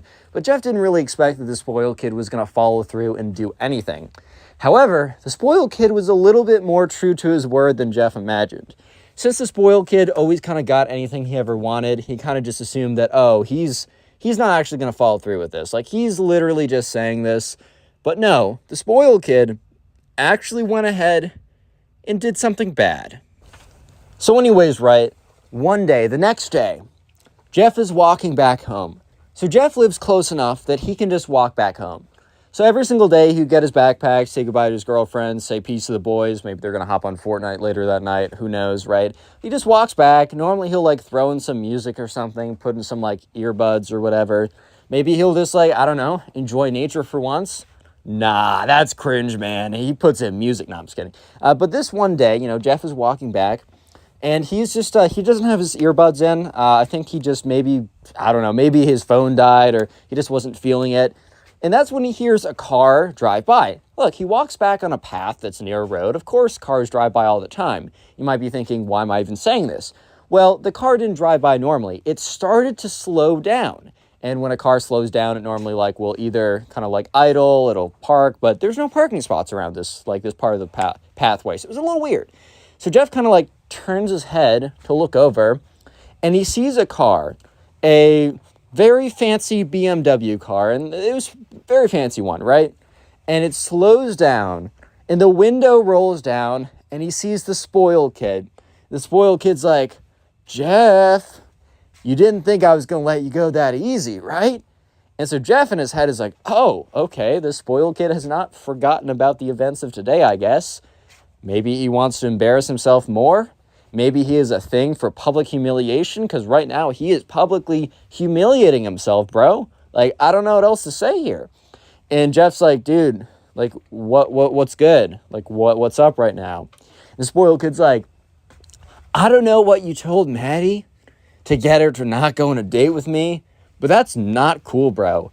And Jeff looks at him with a kind of a look of just, how can I get this through your thick little skull? Like, dude. And he literally says, turns to him, dude, I'm her girlfriend. I'm her boyfriend. We've been together for a year. She was not going to say yes to you, even if she would have wanted to in the first place, which she didn't. And the spoiled kid's like, yeah, right, that's funny, bro. Like, you know how many girls that I've gotten with that have been in relationships? At least 100, which, dude, maybe if he said 1 or 2, it would have been believable. But dude said 100, bro has definitely not gotten with anyone who's been in a relationship. And so Jeff looks at him and says, well, okay, well, I guess those girls didn't have as good a relationship as Maddie and I have. I don't know how else to say it. At this point, the spoiled kid's like, dude, that's just not possible, bro. My Riz was on point, like 100%. Like, dude, you don't understand, bro. I'm a god of Riz, bro. Like all the chicks, I have 100% conversion rate. I'm 100%. I've slept with 1,000 women at this point. Like, dude, what? Yeah, so sure. I'm having way too much fun with these impressions sometimes, guys. I'm just... Anyways, though, so Jeff is, like, looking at this kid. Like, this kid is a major cap artist. Like, this is so stupid. Like, why am I even giving this guy, like, the light of day? Jeff's like, I don't know what to say, man. Go, like, hit on some other girl. Maddie and I are in a good relationship. She's not going to get with you. Leave me alone. Goodbye. So he starts walking away. And so the spoiled kid is driving by him in his car. And is like slows down but keeps up pace with Jeff's walking. Spoiled kid's like, bro, don't think you're going to get out of this that easy, right? Don't think you're going to get out of this. I'm telling you, bro, I'm giving you a chance because I'm a humble, respectful, nice guy, right? And Jeff is like, you're a what? He's like, dude, I'm going to give you 24 hours to untell Maddie whatever you told her, whatever lie you told her, to get her to not go out on a date with me. I'm going to give you 24 hours or your life's going to freaking suck, bro. And so... yeah, the subscriber, Jeff, kind of looks at this kid and says, no. I didn't say anything, but also, no. Dude, what? And the spoiled kid's like, dude, okay, I'm going to give you 24 hours to reconsider. And, yeah, you're lucky I'm even giving you 24 hours or even an option to get out of a life of pain. And Jeff's just looking at this kid like, okay, bro, like, bring it, I guess. So, yeah, Jeff walks away and the kid drives away. And Jeff is kind of just thinking to himself, what the frick just happened? So he picks up his phone, calls Maddie. Maddie's like, oh, what's good? He's like, dude, the spoiled kid just came up to me and said that, like, I had 24 hours to untell you whatever I told you that made you not go out with him. Because it definitely wasn't because, A, we're in a relationship, and B, because maybe he's just not attractive to people like you because of his character and how much of a skadoosh he is. Like, maybe that's the reason. And Maddie's like, yeah, this kid's delusional. And he said, I have 24 hours or my life will be, like, terrible, and he'll make it terrible. And Maddie's like, oh, well, that's not good. And he's like, yeah, Maddie, don't worry about it. Like, I really don't care. This kid, what can this kid do? So this kid actually did some stuff. Yeah, and we're going to get into that. So the spoiled kid, I'm not going to tell you. I will tell you in a second. But the next day, Jeff gets into school. And Jeff is friendly with a lot of people. Jeff is friends with a lot of people, but he's only close friends with a couple. Honestly, that's kind of how it goes. You really only need 2 or 3 really tight-knit friends. And then what beyond that is kind of just gravy, in my opinion. I think it's really nice to be friendly with a ton of people. Maybe you have like boys in a class, like you know someone in your class, you always hang out with them, you chill with them in class, but you don't talk to them that much outside of class. Maybe you walk to class with some guys, or maybe you chill with someone at one, like people you aren't that close with, but it's just nice to kind of have a network of people you're friends with. So anyways, Jeff got into school. And there's kind of like a routine he'd go through. Like he'd see person X for a second. He'd see person Y as they're walking by. He'd catch up with person Z. All these people would see him, would turn away, basically run away from him.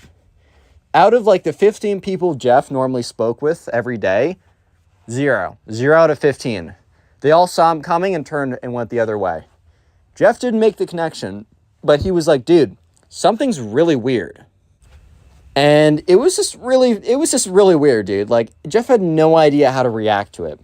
So Jeff, like, at lunch, like, sits down and talks to his girlfriend. He's like, hey, like, people are acting really weird to me today.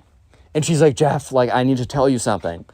And he's like, yeah, Maddie, like, what's good? And she's like, I heard, like, the spoiled kid did something crazy. And Jeff's like, crazier than yesterday? And she's like, yes, much crazier. Basically, this kid has gone around and figured out everybody that you talk with, and basically he's paying them every single day to not talk to you and to avoid you. Apparently he's paying them like $10 every single day just to not talk to you.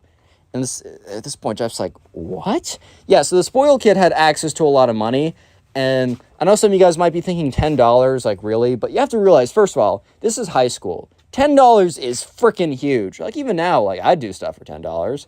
But at the same time, it's like, especially in high school, $10 a day. And also, the only thing you have to do is just not talk to someone you're not even super close with. Like, all 15 of those people did it. Are they kind of snakes for doing it? Yeah, a little bit. But at the end, it was a good deal. Like, the free market, I guess. But anyways, so Jeff's like, well, that explains all the weirdness that's happening today.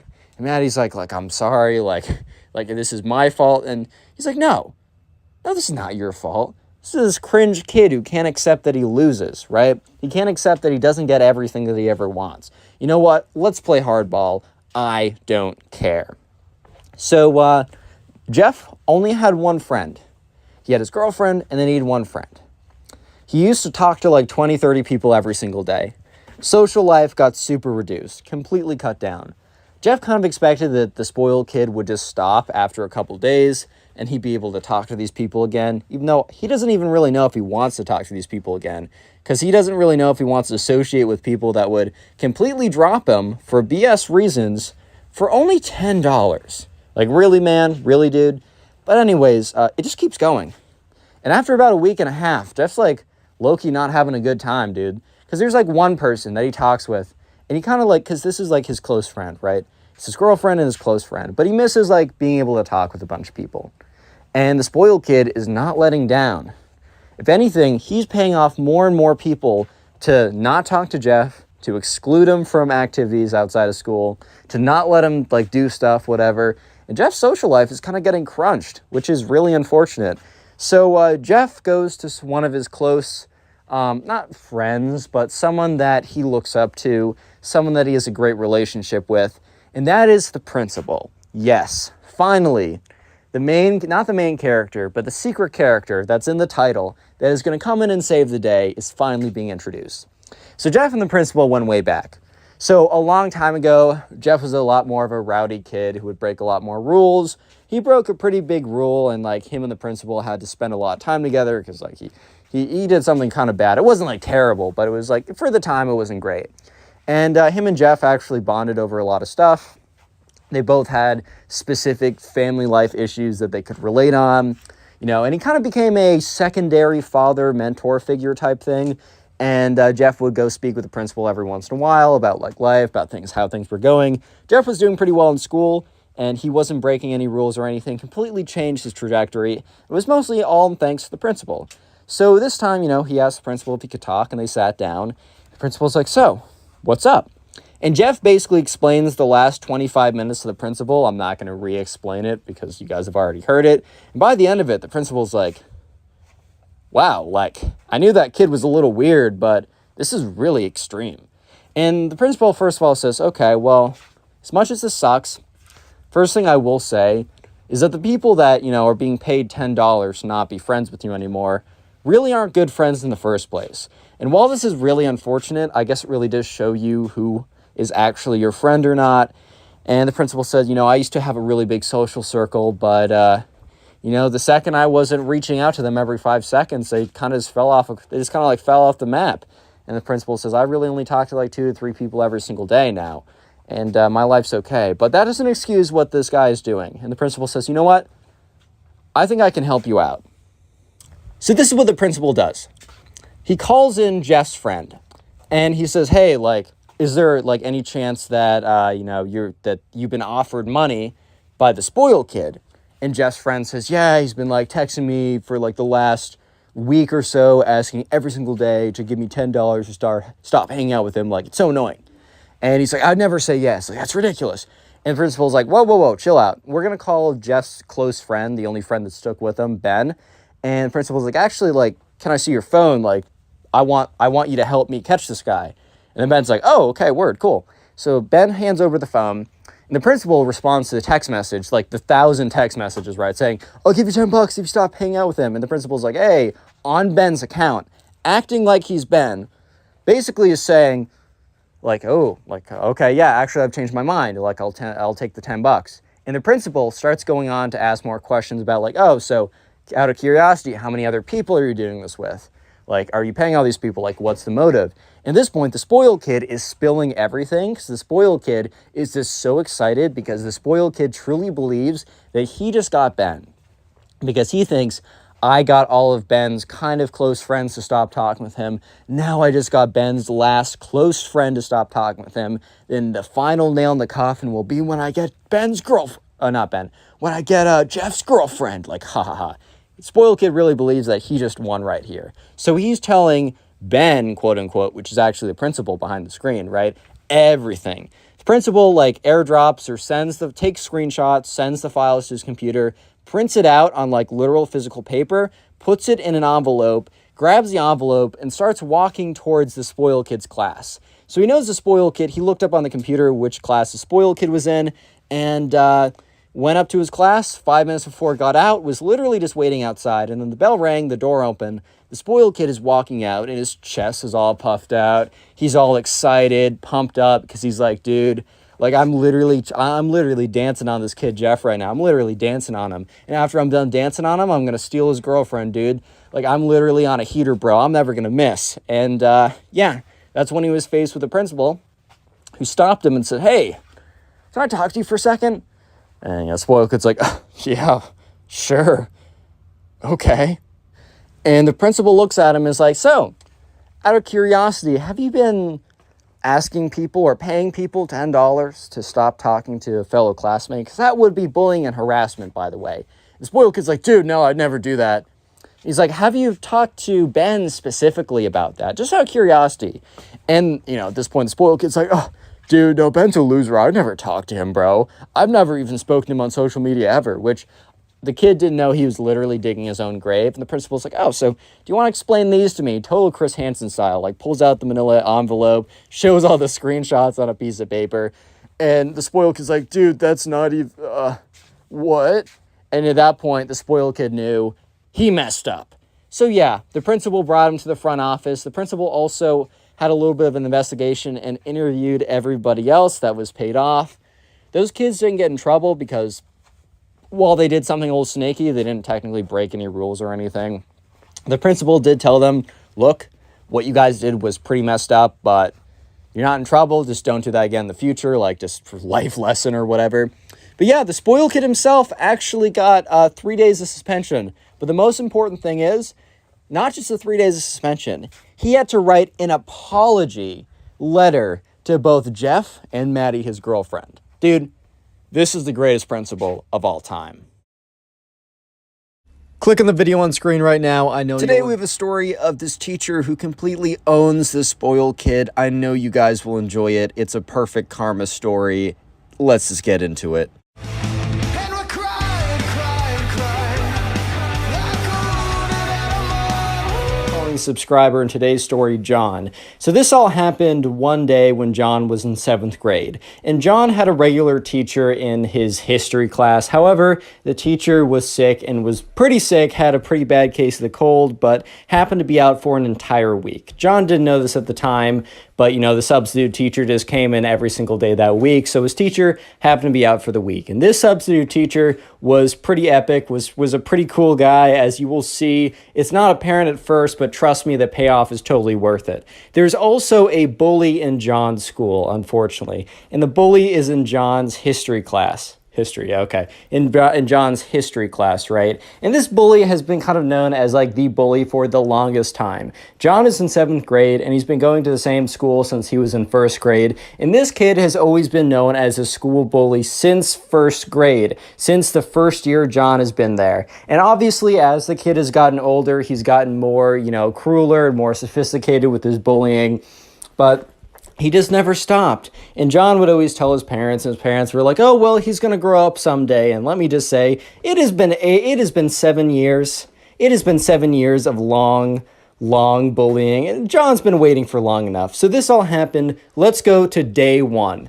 So day one, John comes into class, and he's waiting for his regular teacher, and the substitute teacher walks in instead. And John's like, oh, okay, I guess we have a substitute today. And the substitute is like, hey, class, my name is Mr. Davenport. I will be substituting for Mr. Kavanaugh because, he's sick today. And if he's sick for any other days this week, I'll be substituting as well. We'll be doing normal activities. Class will be continuing as usual. I've studied the lesson plan, and things will be normal. So anyways, on the first day, class was fairly normal, and, John was sitting with his friend, Ben. Ben is not the bully this time.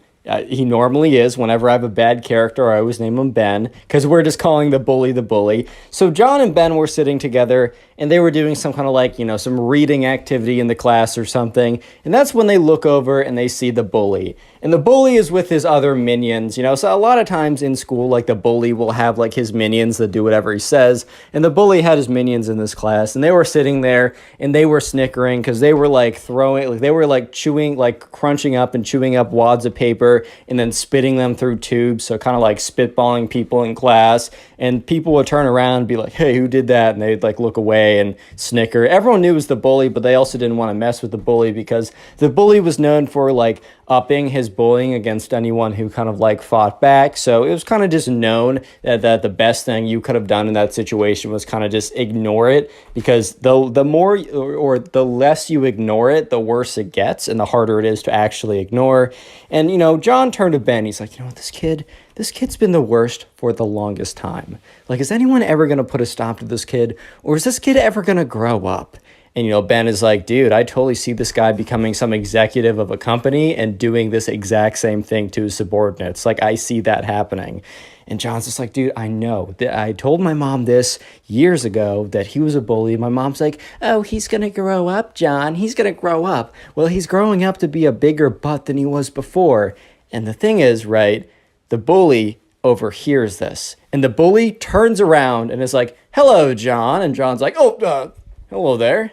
And the bully's like, well, did I hear you guys talking about me? And Ben is like, no. The bully's like, well, I don't know. Last time I went to the doctor, last time I got my ears checked, the doctor said that they were pretty good, that I could hear quite well. So I really don't know what's going on. Because I thought I heard my name. And John's like, nope, you must have heard it wrong. The bully's like, well, I guess that's the case. And that better have been the case. Have a good day, fellas. Bully turns around, goes back to making spitballs. So John and Ben are kind of like talking with each other. And that's when John feels a wad of like wetness like appear on his neck. And he looks at it, and sure enough, it's one of the bully's spitballs. And the bully and his little minions are laughing or whatever. And Ben's like you shouldn't, don't react, John.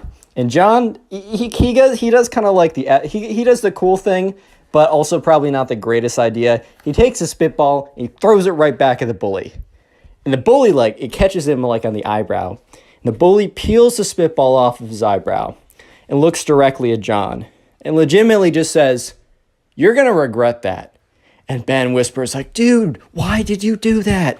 Everyone knows if you just ignore him, he'll go away. And John turns to his friend Ben and says, bro, I've been ignoring him for the longest time. Everyone ignores him, and he just gets away with this all the time. And Ben's like, was that worth it? Throwing that spitball back at him? Was that really worth it? And John's like, you know what? Yes, it was. So the bell rings, and everyone's leaving class. And John is quickly leaving the class to go to his next class when he immediately finds himself on the floor because the bully stood in front of him, stuck out his leg very stiffly. John tripped on it and fell right over. And John's backpack wasn't zipped up all the way, and it kind of flung over his head, and everything spilled out in front of it. And the bully says, nice trip, John. Hopefully I'll see you next fall. And John's like, you didn't even say the joke right. So Ben comes over, helps John get his stuff back up. And Ben's like, man, what did I tell you? You don't want to be messing with that bully, man. And John's like, you know what? I've had enough of not messing with them. You know what? This is war, man. This is war. And maybe I'm going to be the first one, and maybe I'll be the only one to stand up to this kid. But you know what? I'll be damned if no one else stands up to this kid. I'll be damned if I let this kid bully me again. And Ben's like, okay, we'll have fun being tripped. And John's like, well, it's not very funny, Ben. And Ben's like, I'm serious. This kid's going to go hard until you stop. And then John's like, well, I'm not going to stop. So the next day rolls around, right? And, John goes into school, and he doesn't really think anything of it. And he goes into class, and this kid is just staring him down the entire class. And John and Ben are sitting together. And this isn't an activity class. This is kind of a sit there and listen to the lecture class. And Ben kind of leans over and whispers, John. John's like, yeah, what's up, Ben? And Ben's like, dude, the bully's staring at you. And John's like, dude, I know. His eyes are piercing the back of my skull. Sure enough, right, the bully has just been staring at John, kind of smiling. And his two little minions are staring as well. And the substitute teacher at the front of the class doesn't seem to be paying any attention to this. Little did you guys know he actually is, but that's for later in the story. He comes in to be pretty epic later on. But anyways, John's like, you know what? I don't care, Ben. He can stare at me all he wants. If he really wants me like that, I'm going to have to let him down softly because I don't want to hurt his feelings. And Ben's like, dude, you're getting yourself in really deep. I don't know if this is a good idea. And Ben's like, this is a great idea. This is probably my best idea yet. It was maybe not John's best idea yet, because John gets up to leave and he's very careful not to trip over anything. And that's when he's met at the end. Like, as soon as he leaves the classroom, he bumps right into the bully who's standing there. He's like, oh, hello there, John. And John's like, hi. The bully's like, well, you know, I don't know if you're available this afternoon, but I just gotta have a word with you this afternoon. John's like, I'm actually busy. I got to go home. And the bully's like, I think you'll find time. And then the bully and his minions walk away. And Ben walks up to him. He's like, John, what just happened? And John's like, dude, what? He just came up to me and said, am I free this afternoon? And Ben's like, oh my God. And John's like, dude, what? He just said if I'm free this afternoon. And Ben's like, dude, no. And John's like, dude, what is going on? And Ben's like, bro, that's what he tells people before he beats them up, bro. And Ben's like, dude, what? And John's like, yeah. John's like, what? And Ben's like, dude, you gotta hide. And sure enough, John is starting to take this a little bit more seriously, because while the bully is not that harmful, like physically, when you don't push back, in the rare cases people have pushed back, he is trying to continuously like show his authority, basically show his dominance, or however he chooses to do that. So Ben and John are like, John's like, all right, well, you know, this probably isn't a good idea. We got to find a way to sneak out of school, because there's like one main exit and kind of like the place where people get picked up, because John rides the bus, right? There's like a place where the bus always arrives, but to get there, you have to go through this main hall. And Ben and John sit down and realize that the bully is most likely going to try and intercept them in the main hall and like pull John aside and, you know, give him a few 1-2s, you know what I mean? And so John is like, all right, Ben, well, we gotta figure this out. So they look around, they find another exit, and so they basically decide to skip their next class. Normally a bad idea, but, you know, this is quite the circumstances. So they're looking around, and, you know, they look and they're like, oh my God, here's another exit, and then they see it's a fire exit. So if they push this, they'll push the fire alarm, they'll get in a ton of trouble, it'll just be it'll be a bad situation, right? It'll be a bad deal. Real quick, if you made it this far into the video, comment bully down below, and I'll try and heart as many comments to say that. I just want to see how many people, and I also want to see the names and the faces of the people supporting this channel by watching this far. If you don't know, the best way to support this channel is just by watching the videos. It's called watch time. YouTube really appreciates that. So if you want to really support the channel, maybe now or later, sit down and watch 2, 3, 4, watch as many videos as you possibly can. And also you can do this while gaming, drawing, trying to go to sleep, cleaning your room, literally whatever. And please go in the comment section down below and tell me what you are doing while binge watching the videos and supporting the channel. And I'll shout some people out, like the person on screen right now who is doing this. So thank you to this person on screen, as well as thank you to all of you guys for supporting the channel by binge watching the videos. With that being said, let's get back to the story.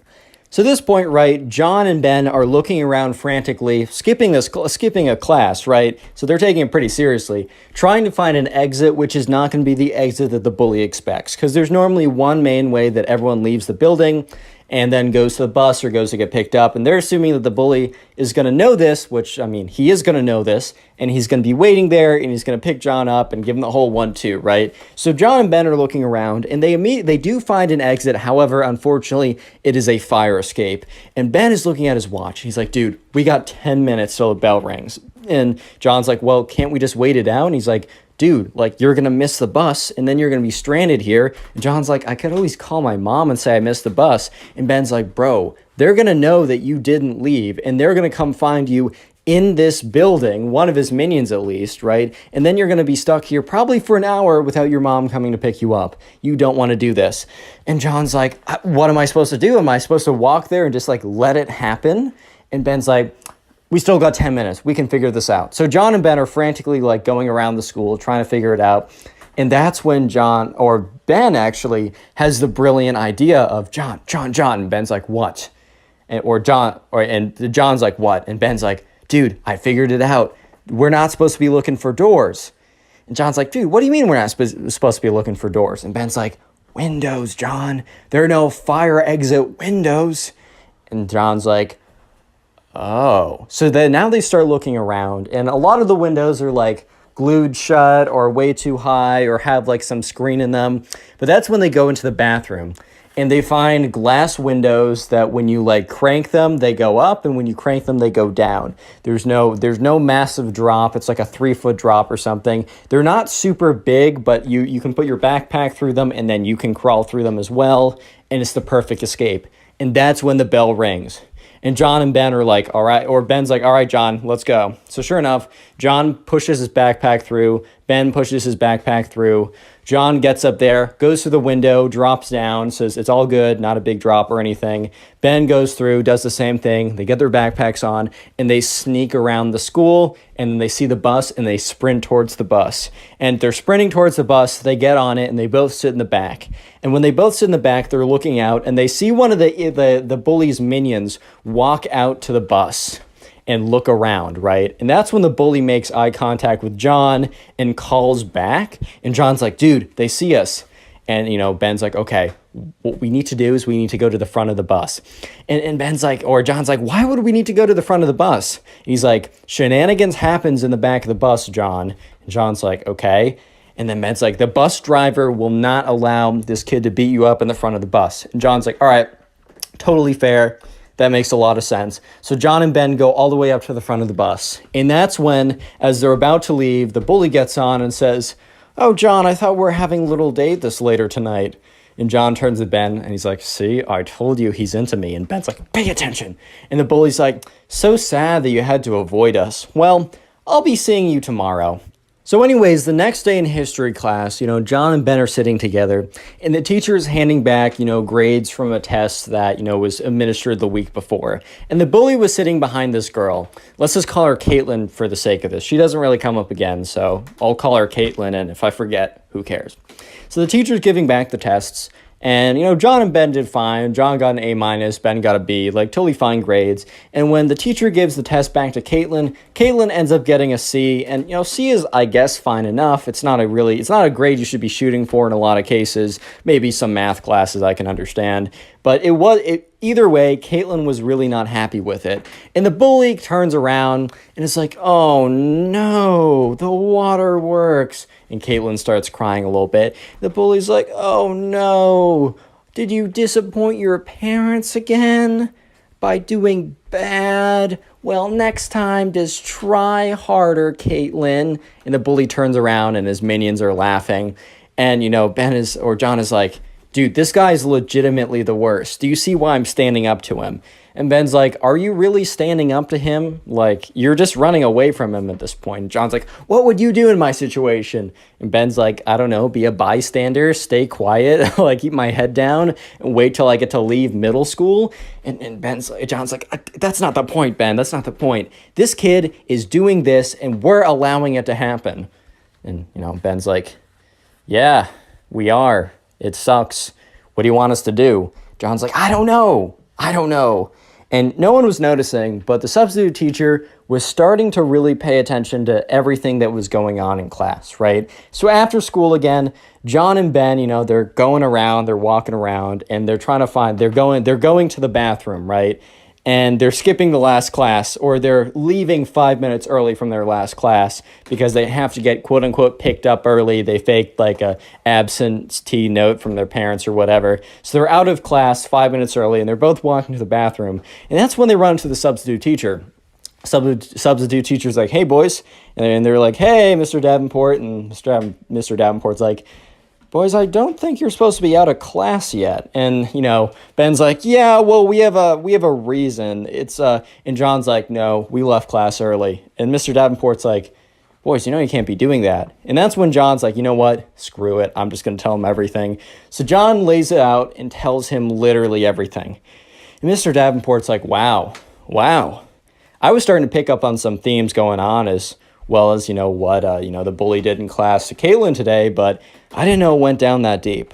Are you boys able to get any evidence for me? And, the kids are like, what?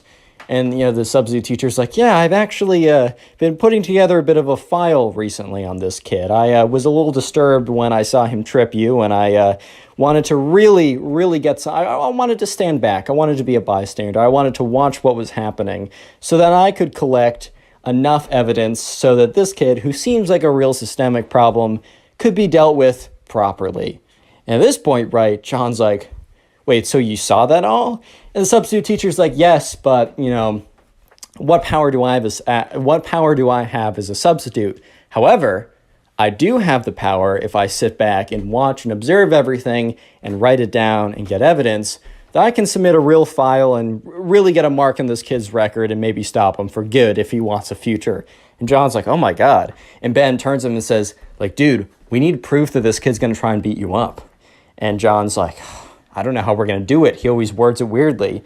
And John's like, well, maybe I should go meet him. And the substitute teacher's like, I don't think that's necessary, right? Like, I don't want, like, to put you in danger. And John's like, no, but I need to get this kid gone. And substitute teacher's like, well, I don't know how much the administration would like this, but I can stand guard, and right before anything happens, I can come and break it up.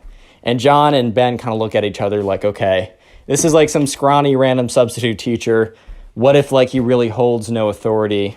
And John's like, well, I mean, I got to stop this kid somehow. So sure enough, right, John turns to Ben and says, Ben, you need to record everything. So Ben has his phone out, and he starts recording, right? And they walk down the halls. And Ben's trying to be, like, it's not super obvious with his recording. So he kind of, like, pretends like he's just on his phone. The flash is off. He's able to record it pretty well without it being super obvious. And eventually, so they're walking down the hall, and the bully's like, well, boys, I wasn't sure if I was going to see you today. It's great that you're here.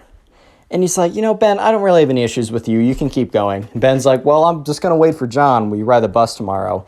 The bully's like, I don't think that John will be riding the bus today. And Ben's like, well, then I won't be riding the bus today either. The bully's like, fine, well, then stand over there unless you want to become collateral damage.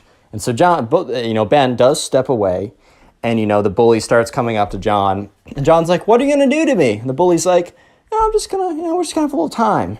And then the bully, like, kind of comes up to him menacingly. And he's like, why did you disrespect me in class 2 days ago?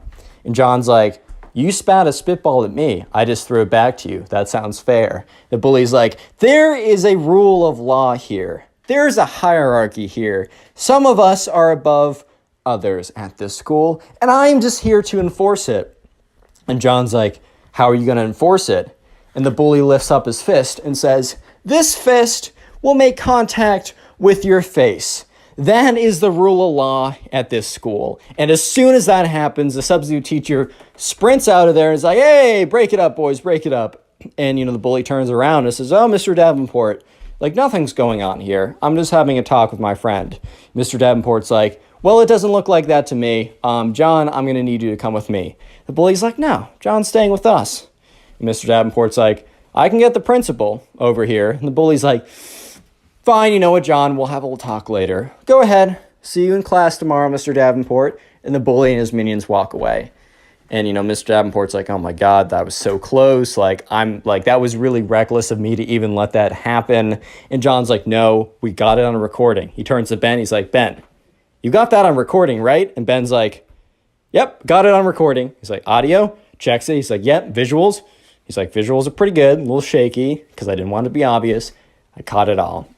At this point, right, Ben, Mr. Davenport, and John, they all go back to Mr. Davenport's, like, classroom, or it's his substitute teacher, so it was, like, the other teacher's classroom, but they go to that classroom, and, John's like, hey, can you call up my mother and say I'm not going to be, like, that I had to stay late for an extra help project, and that, that I'm not going to be able to make the bus. So Mr. Davenport calls up his mom, and John's mom's like, oh my God, are John and Ben in trouble? Mr. Davenport's like, actually, the contrary. They wanted to help me with an assignment, and they will be getting extra credit. And John's like, oh, that's so nice. Whatever, right? So afterwards, John, Ben, and Mr. Davenport sit down, and they basically construct a case against this kid. They construct bits of evidence. John starts hitting up other kids in his class, basically asking for testimonials. They are making a full takedown of this kid, right? Of years and years and years of just everything, right? And at this point, they end up with a really solid case file. They have enough to at least get him suspended, if not expelled from the school at this point.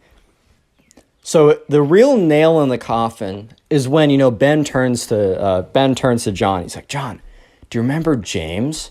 And they're like, yeah, James, whatever happened to him? Ben's like, dude, that was the kid that, the bully actually beat up.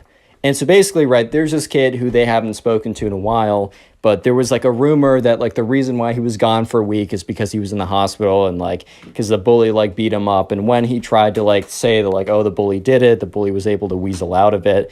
And John's like, dude, with all this evidence, if we got like a medical record about James and put him in the case, we could get this kid out. So they contact James. He's not really responding, but Ben remembers, oh my God, I was in like a 6th grade group chat with this kid. I have his number. So they call him up and James is like, hello. And Ben and John say, hey, I don't know if you remember us. They explain everything. And James is like, look, this kid has been giving me grief for the longest time ever I tried to rat him out.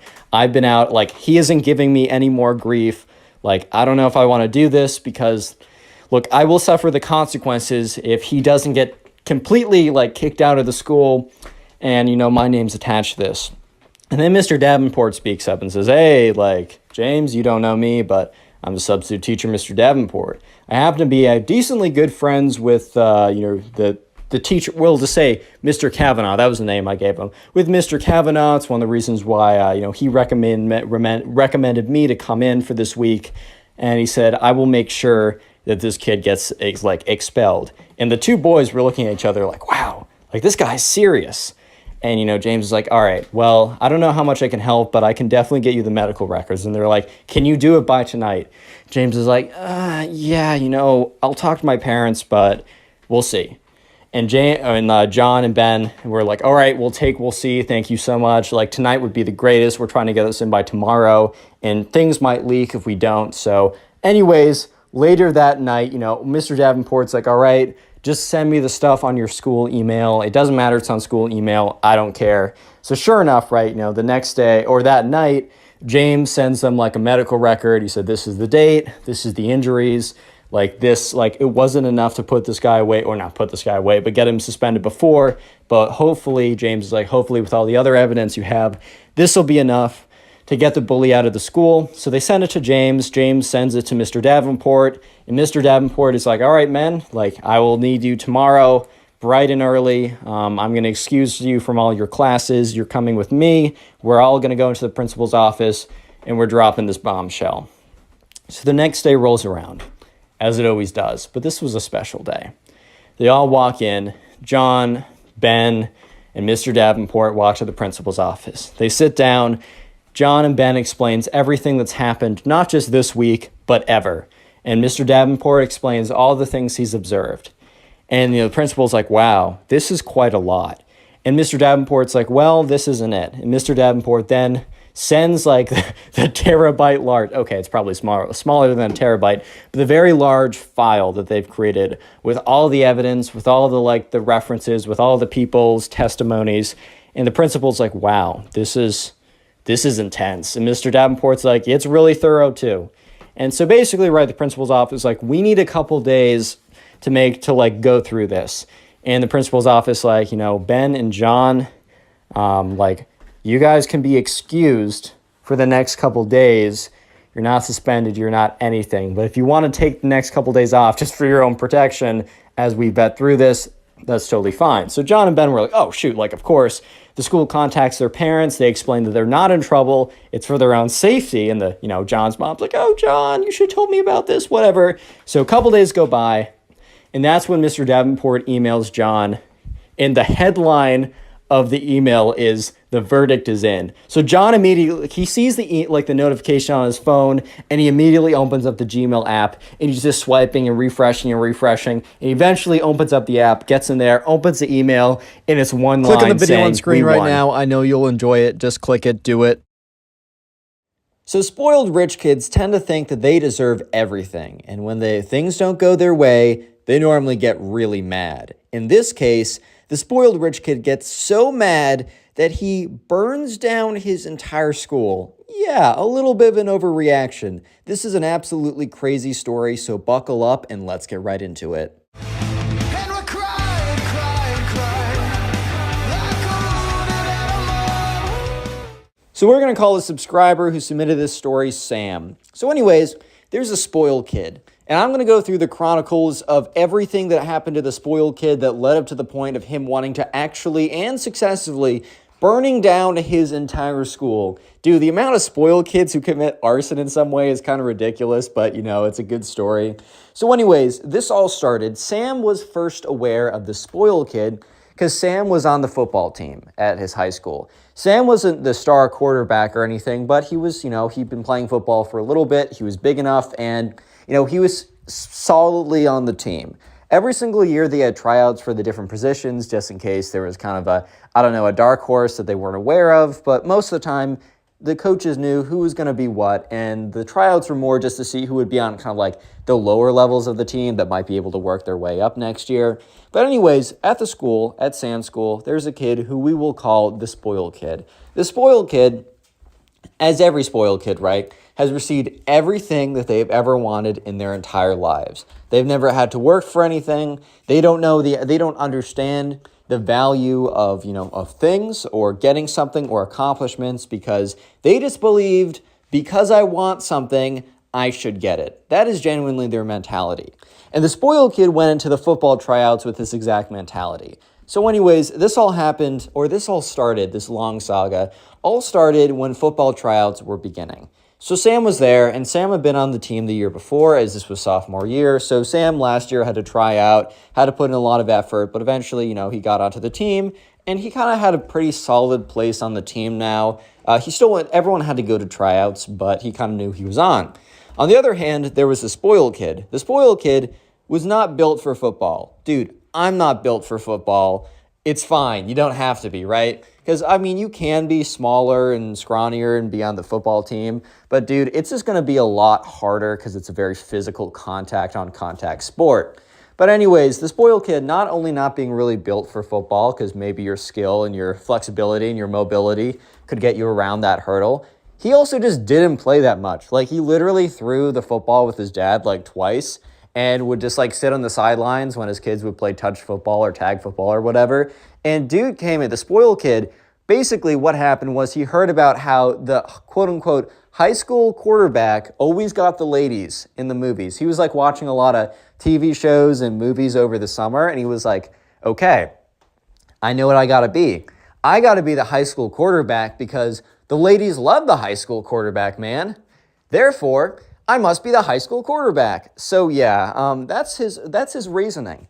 Do you think that he trained, he practiced, he at least understood the rules of football before that summer, before trying to apply? No. He just went in cold knowing that he wanted to be star quarterback, and since he's gotten everything that he's ever wanted before, then he shall receive star quarterback.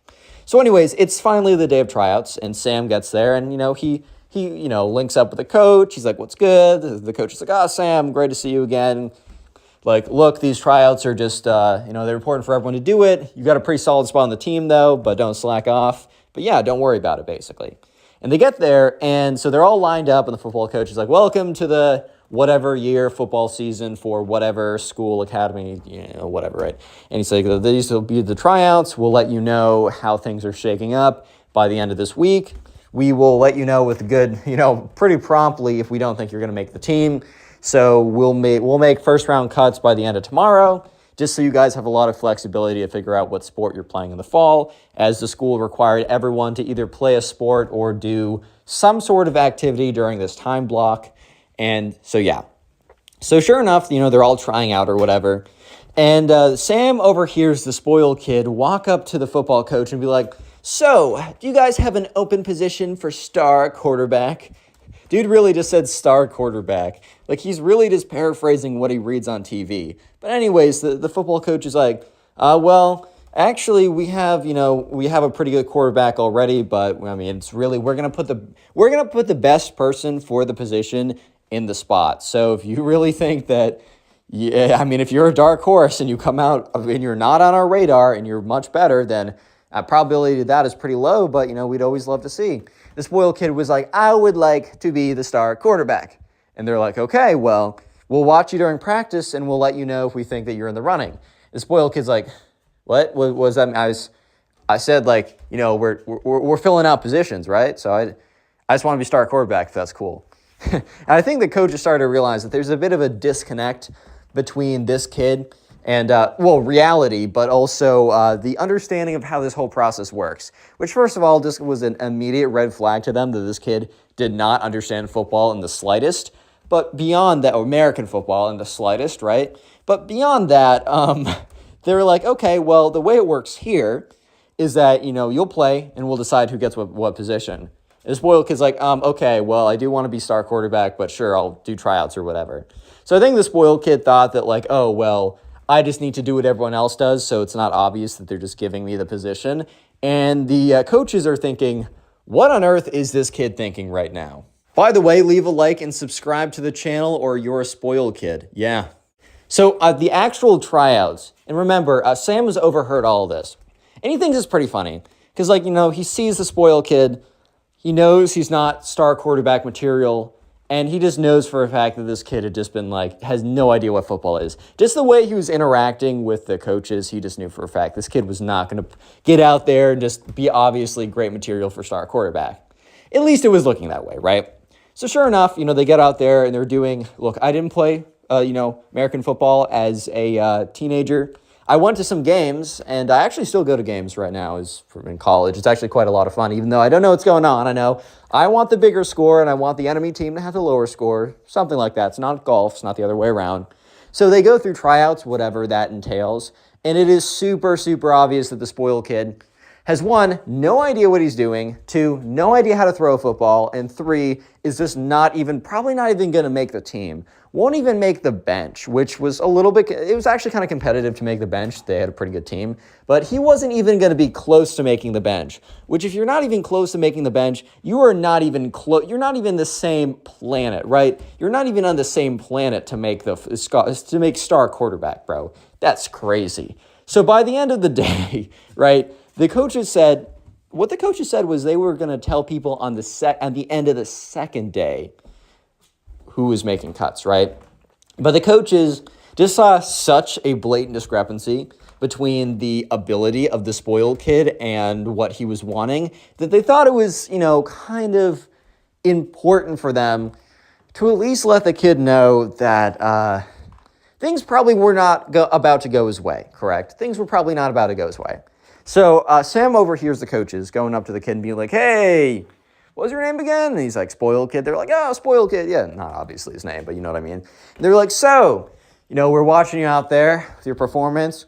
We just want to let you know that, you know, we're happy for you to keep trying out and maybe get on the team. They knew who's not going to get on the team. But they're like, we just think it's really unlikely at this point that you're going to make star quarterback.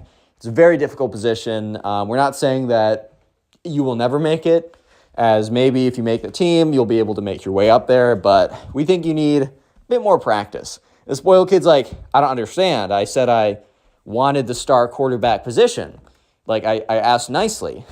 And one coach laughs a little bit and then stops laughing when he realizes that this kid isn't joking. The other coach kind of knows right away that this kid he's one of the spoiled kids who's just received everything that he's ever wanted. He's never been told no. And so the coaches have to inform him that simply that's just not how it works around here. That it's not you ask to fill a position and you will fill a position, and it is really a skill-based position, and you will show up and demonstrate your skills to see if the skills, match. And so by the end of it, the spoiled kid was starting to get really mad. He's like, I don't understand. I asked you guys real nice. If I could be star quarterback, and you're saying no. How on earth am I supposed to get all the ladies now? And they're like, son, if your only intention to be star quarterback was to get all the ladies, then maybe being star quarterback in the first place wasn't a good idea.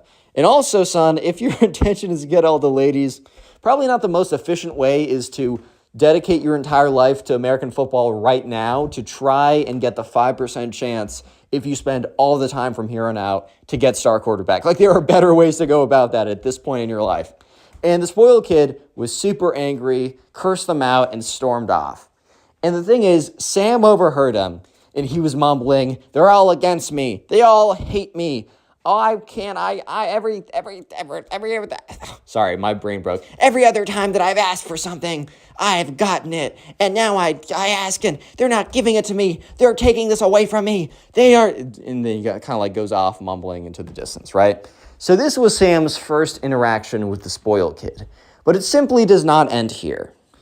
Because the spoiled kid at this point knows that he's not going to make star quarterback. But that doesn't stop him from wanting to ask out the prettiest girl at the school. We're going to call this girl Caroline, right? So Caroline was kind of not notorious means famous with like a bad nut. She was, but she also wasn't famous. I don't know how to say it. She was just well known at the high school as being like the beauty queen, I guess. I don't really know. I don't know if you guys like back in the day had that like one girl in your class you're like, dang, like she's definitely like on top of the food pyramid here. I don't know how else to say it. Sometimes it's not very clear, but sometimes it really is. Like there's that one girl. And right, the other thing is Caroline, that kind of definitely went to her head. She definitely was aware of it. As, you know, just the way that every guy treated you and, you know, the girls either completely did anything you said or they hated you. At that point, you kind of became self-aware. She became self-aware and used it. Like, she wasn't known as a great person. She was just known as winning the genetic lottery, right? So right off the bat, Caroline was very, very picky. And she was definitely the type that would have only gone for the star quarterback. And if anything, she was just probably already talking to the star quarterback by the time the spoiled kid wanted to get, you know, throw his hat in the ring, right? And yeah, so Sam was like always kind of thought that Caroline was kind of pretty or whatever, but he knew better than to try at this stage in life. He's just like, no, you know, look, the things that she values do not align with me. I'm just not this, she's just not going to say yes to me because I don't have enough clout or whatever stupid stuff, right? High school rules are stupid, but, you know, there's nothing I can do about it, so I'm just going to let it be. However, the spoiled kid did not realize this. Or maybe he did, but he just thought because he's always received everything he's ever wanted, so might as well, you know, ask for this and receive as well. I mean, who knows? Why wouldn't that work? So yeah, the spoiled kid decides that the best way, you know, actually, I'm going to give you guys a little bit of a question and answer. So the question is, how is the spoiled kid going to try and basically woo this girl into liking him? A, he is going to make the effort to start to speak to him. And comment down below before you hear it out which one you think it is. A, he's going to make the effort to go and talk to her. He's going to really put in the time to speak to her. He's going to learn about what she likes and craft conversations based off of that. He's going to show his best face forward. He's going to be polite, yet he's going to be consistent and persistent with what he does, with his trying to like talk to her, all that kind of stuff. He is going to be, and then he's eventually going to ask her out on something a little bit more formal, a little bit more formally romantic. I don't know. Go to the movies, get ice cream, something very nice. Or B, he's going to not talk to her at all, but then make a massive scene in front of all of her friends with a big, like, basically he's going to do something crazy and insane. If you answered A, God bless your soul, but no, it is B. Yeah, so sure enough, one day in lunch, the infamous day that will go down in history, Sam is sitting there with his two friends. They're eating whatever. They're probably complaining about the cafeteria food, being like, dude, this sucks, bro. But that's when they see, or not that's when, but he sees that Caroline is sitting with some of her friends. The other two, like the second and third most popular girl, they're all sitting together. And it's very interesting dynamics, but high school dynamics are just weird in the first place. But they're all sitting there, and if you made it this far into the video, comment spoiled down below. Secret word of the day. By the way, I'm on Spotify. I don't know why I say we. These videos are on Spotify. Link is in the pinned comment. And if you're on Spotify, make sure you rate the podcast 5 stars. I think it gets help promote it in the algorithm. I don't know how Spotify works, my friend. I do not know. But anyways, Caroline is sitting with her friends, and that's when the spoiled kid walks in, and he has an electric guitar. You already know that this is about to go south. You already know for a fact that this is not about to go well. The spoiled kid walks in with an electric guitar and a bass boost. So basically, when he plays the electric guitar, it's very loud. And he walks in, and everyone kind of turns their head because it's not every single day that someone walks into the cafeteria with an electric guitar and a bass boost. It's just not every single day that happens. Or an amp or whatever, right? So he walks up, and like Caroline and her table looks over at him, kind of like laughs or whatever, talks to each other.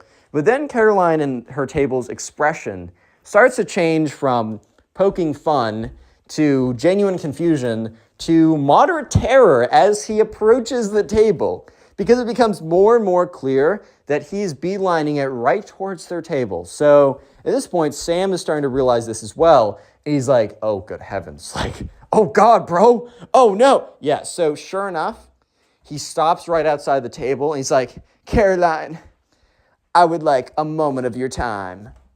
And he's like, at this point, everyone stopped talking. Everyone has turned their heads. And everyone is staring profusely at this. They're just staring at this kid intensely.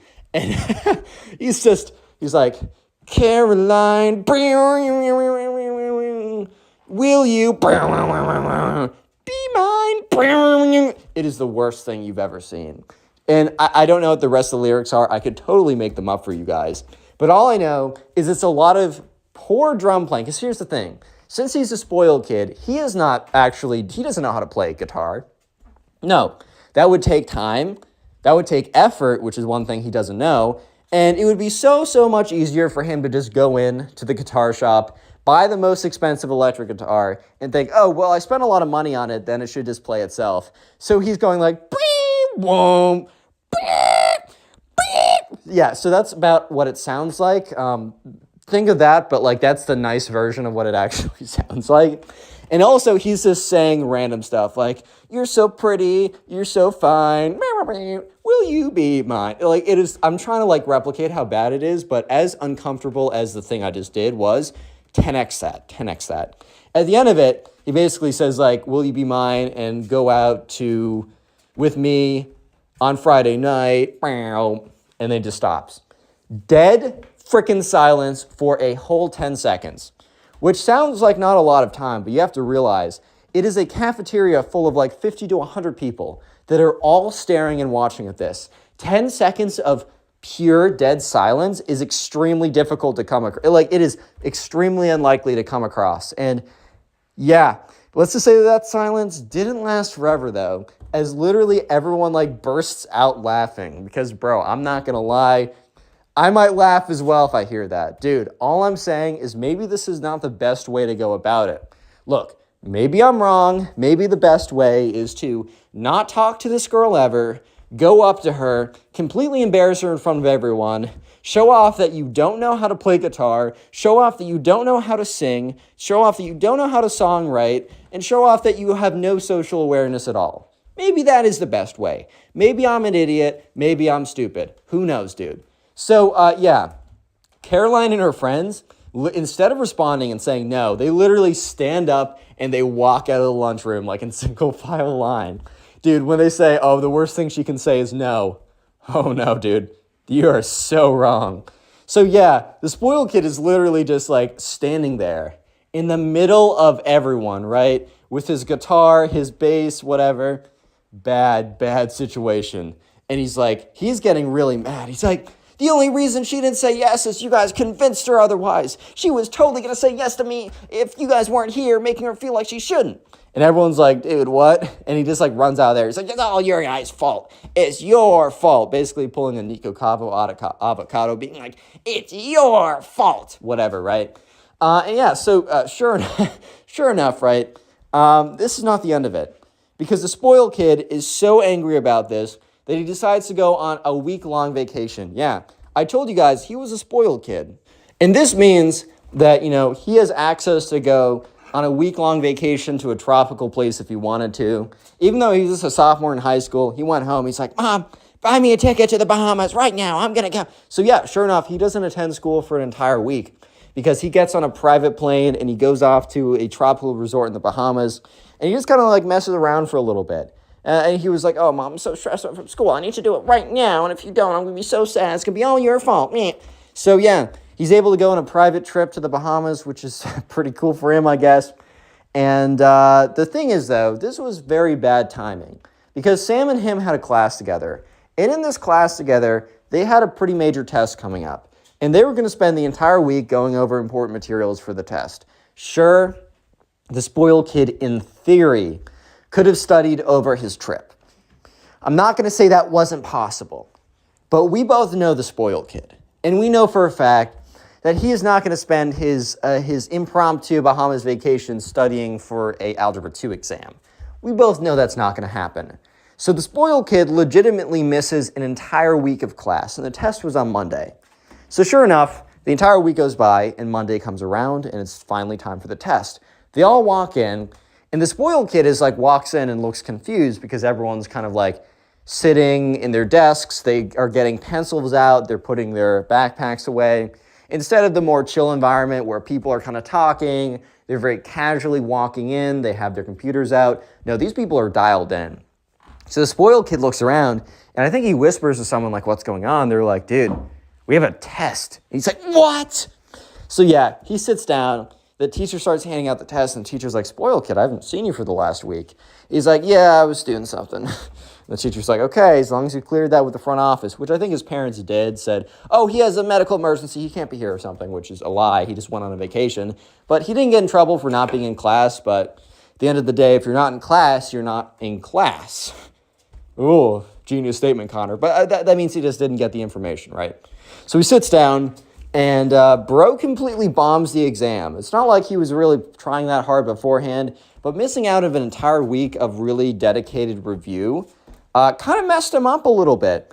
And he got completely destroyed on this exam. But the spoiled kid wrote on top, like, I wasn't here for a week, so I should get plus 40% for all the stuff I missed. Because the thing is, like, Sam, when he went to hand in his test, he handed his test in right after the spoiled kid did. So he saw what the spoiled kid wrote on his exam, which he was like, dude, just because you missed time doesn't mean you should get bonus points on it. Like, why should you get compensated for not being here and going on a fancy vacation instead of, suffering through class like all the rest of us have?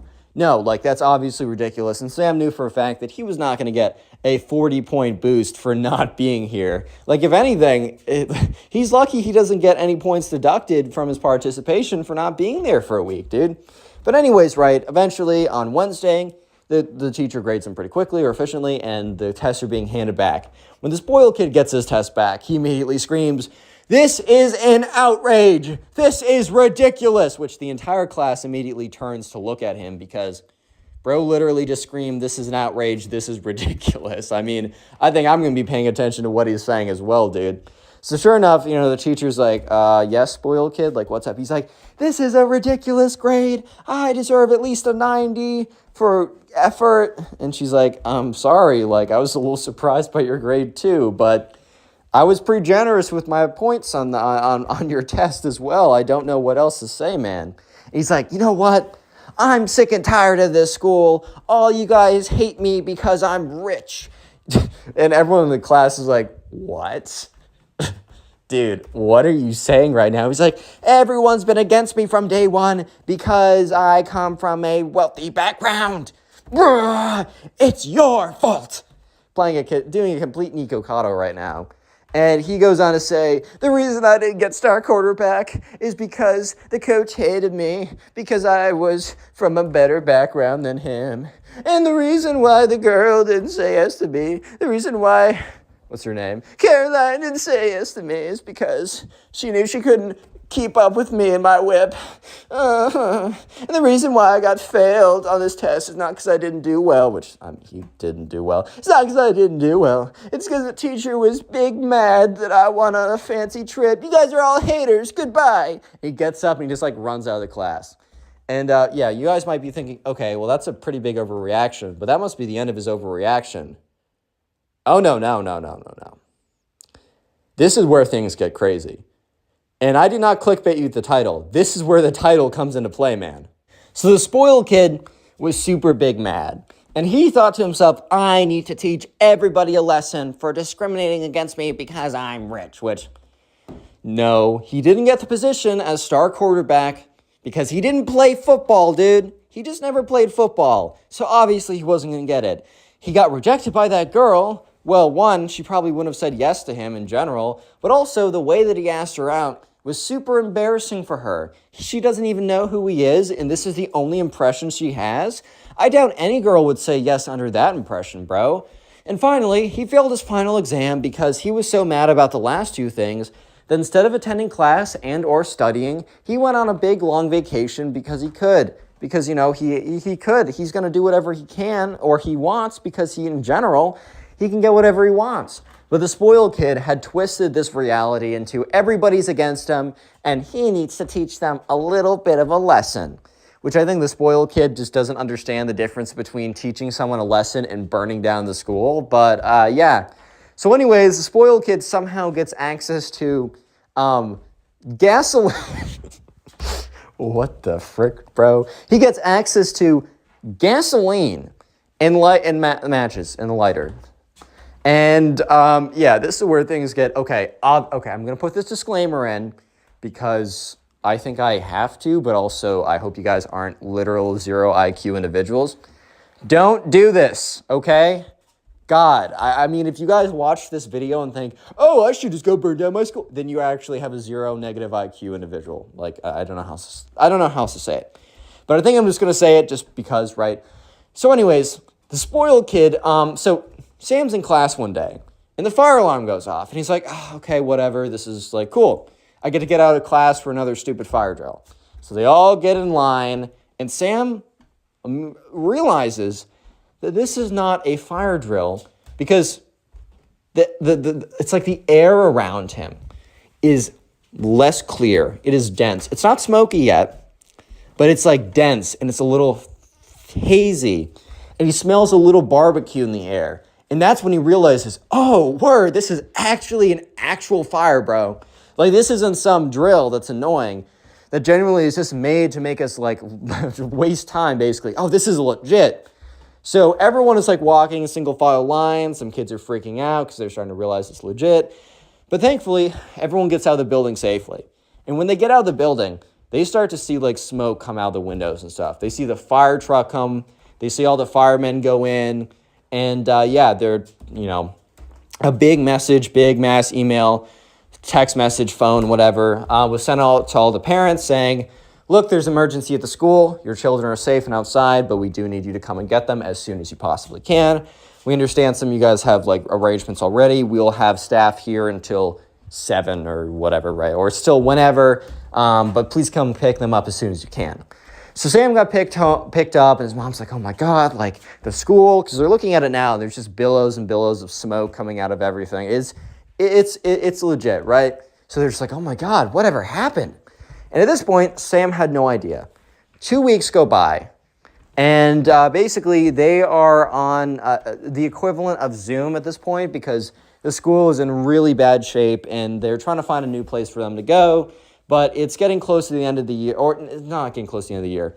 It's getting closer to the end of the semester, so there's a little bit more spacing between the first 3 mini stories I told you than it might have seemed, because now they're getting close to the end of the semester, and they were going to go home anyways pretty soon, but they're basically on Zoom at this point.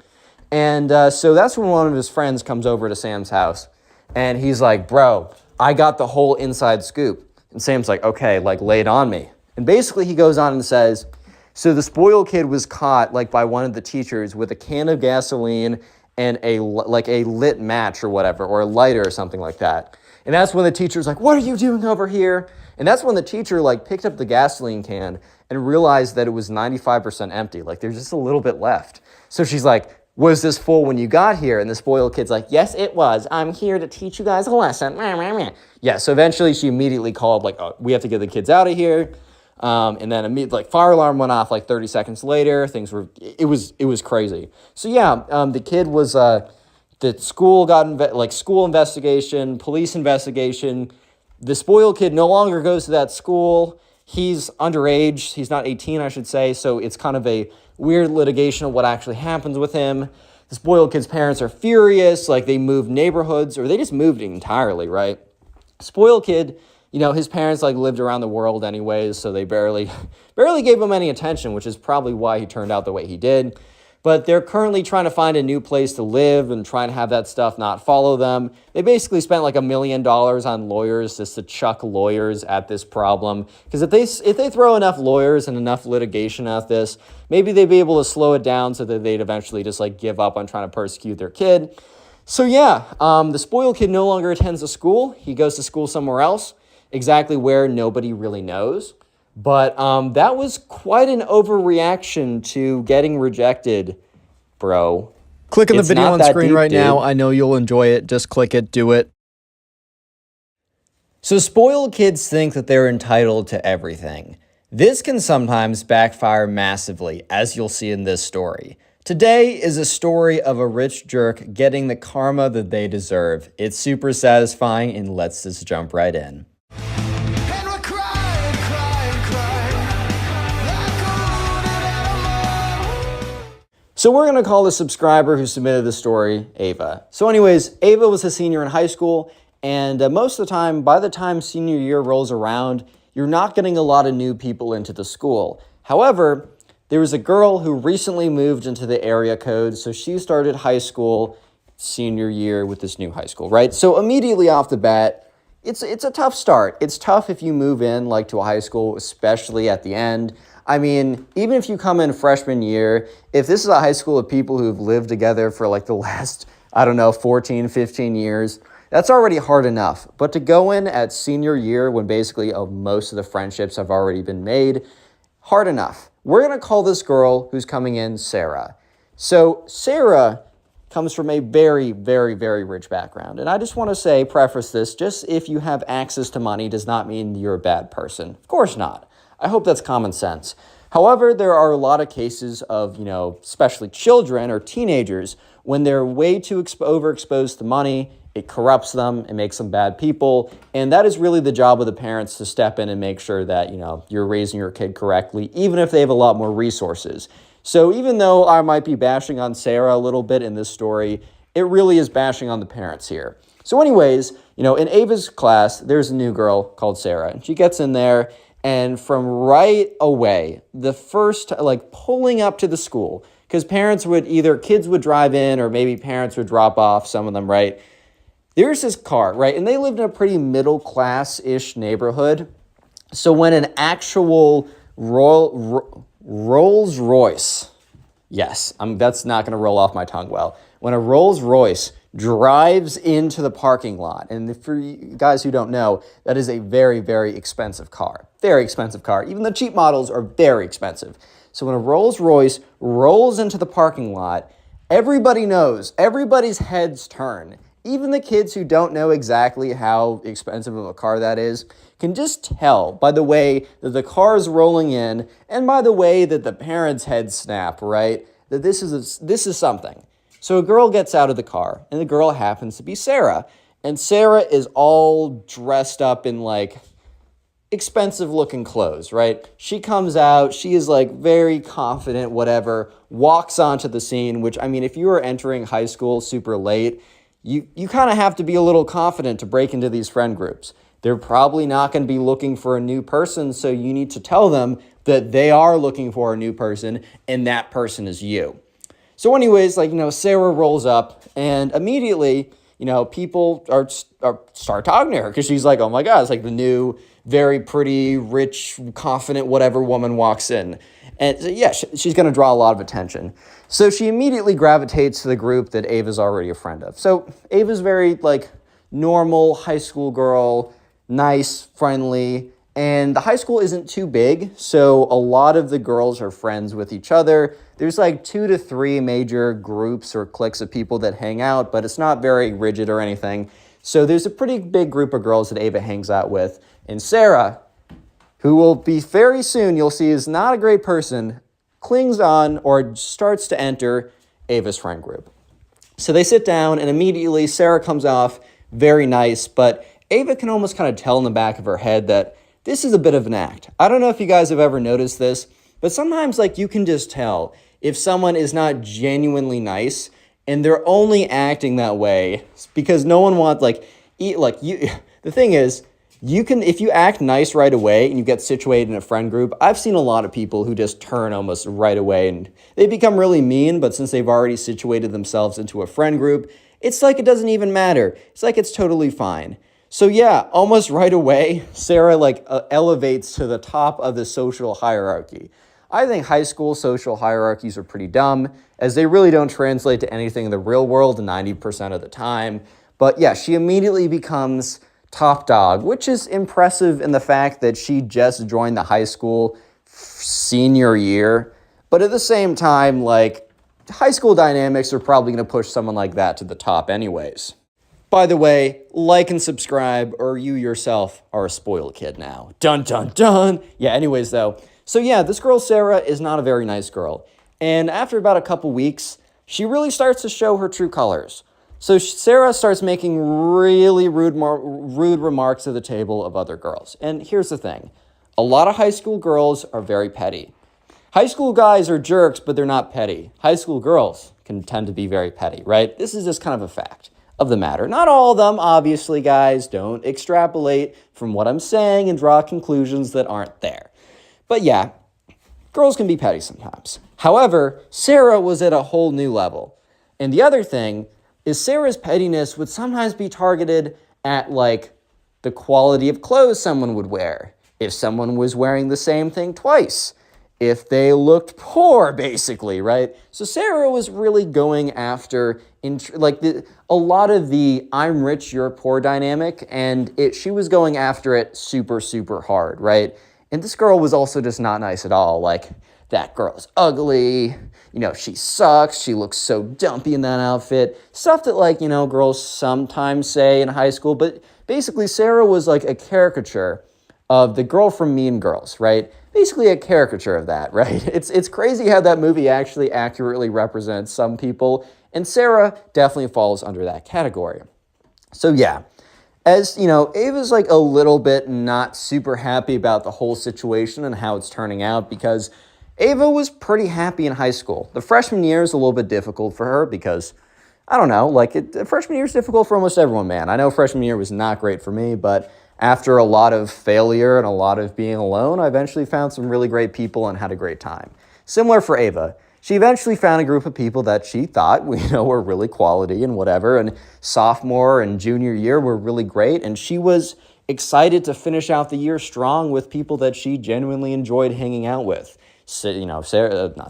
Ava was very excited to go into senior year, even though there's a lot of stress with SATs, college essays, stuff like that, right? And APs, whatever type of stuff, right? It was college season, so it was going to be stressful, but she was really looking forward to senior spring, where, she could enjoy the last bit of time with her friends.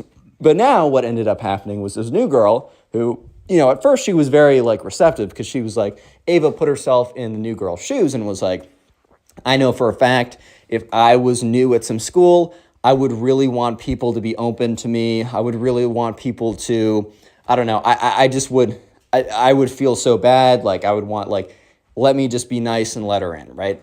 But Ava wasn't a big fan of every single day at lunch, instead of talking about things that they used to talk about, such as school, boys, I don't know what girls talk about, but nice things, right? And instead, they were talking about how trashy someone looks, or how, what a terrible hairstyle. She really is going down the drain. Just petty comments. And Ava noticed that, the friends of hers, quote unquote, that she believed were kind of higher caliber, were kind of going in as well. They were definitely being influenced by Sarah in a really negative way. And Ava wasn't a big fan of it. So one of these days, right, Ava kind of pulls aside one of her friends and is maybe we should talk about Sarah for a second. And in this situation, Ava believed that, this girl, who she's known for years and who's only known Sarah for a couple weeks, would definitely not betray her. So she pulls aside this girl and she's like, have you kind of noticed that, ever since Sarah joined our group that, I don't know, the way the conversations have been going have just not been that good? It seems like our conversations are always about targeting other people, and a lot of times targeting other people on stuff that they really can't control, how they look to an extent, their parents' money, it's a lot of stuff that they can't control. And Ava's friend responded in a way that she did not expect. Ava's friend kind of went to Sarah's defense and was I don't really see that. Like, are you coming after, like, Sarah just because she's new? Like, it's so difficult to, like, join, like, a high school so late, which is a true fact, but is not really relevant in this conversation, bro. Like, I don't know how else to put it. It's just not that relevant in this conversation. And Ava kind of, like, immediately sensed the hostility and was like, okay, I got to back up a little bit. And she's like, oh, no, I mean, I like Sarah a lot. Lie. I like Sarah a lot, but I don't know. I feel like the conversations have been a little bit of a downer recently. So the next day at lunch, Ava sits down. And she immediately feels something is wrong. And she almost immediately knows that the girl that she had been friends with for the longest time most likely pulled Sarah aside and told on her. Because there's this like awkward tension of like all the girls and Sarah, and then there was Ava. There was almost like, I don't know if you guys have ever felt this. I've witnessed it. I don't know if I've never necessarily firsthand felt it. But when everyone knows something about you, but they don't, like, it's as if there's like a divider between the two of them. And it was just awkward when it normally wasn't awkward. And Ava knew that she was the reason why it was awkward. So yeah, they had a pretty bad lunch or whatever. It wasn't great. Like, Sarah would kind of like whisper, like they would all whisper to each other. It's very weird. Ava was like, oh boy, like this is just not good. And yeah, so later that day, Ava was walking to her locker, or she was going to do something. And her friends, or who she thought were her friends, right, were with Sarah. And they were all talking like together in kind of a circle. And they didn't know that Ava was there, because Ava was like around the corner or something. And Ava would have normally like just walked up to them or whatever, but she just, for some reason, decided to stop right before she turned the corner. And she just listened in for a second. And Sarah was like, Ava's looking so terrible today. Like, she's really gone off hill. Like, what does she think about that outfit? Like, I could have found that, like, in a dumpster. Just saying, like, what she was saying about every other girl. Which I will say, I have heard that in high school, this is not a generalization. This is just from the girls I'm friends with.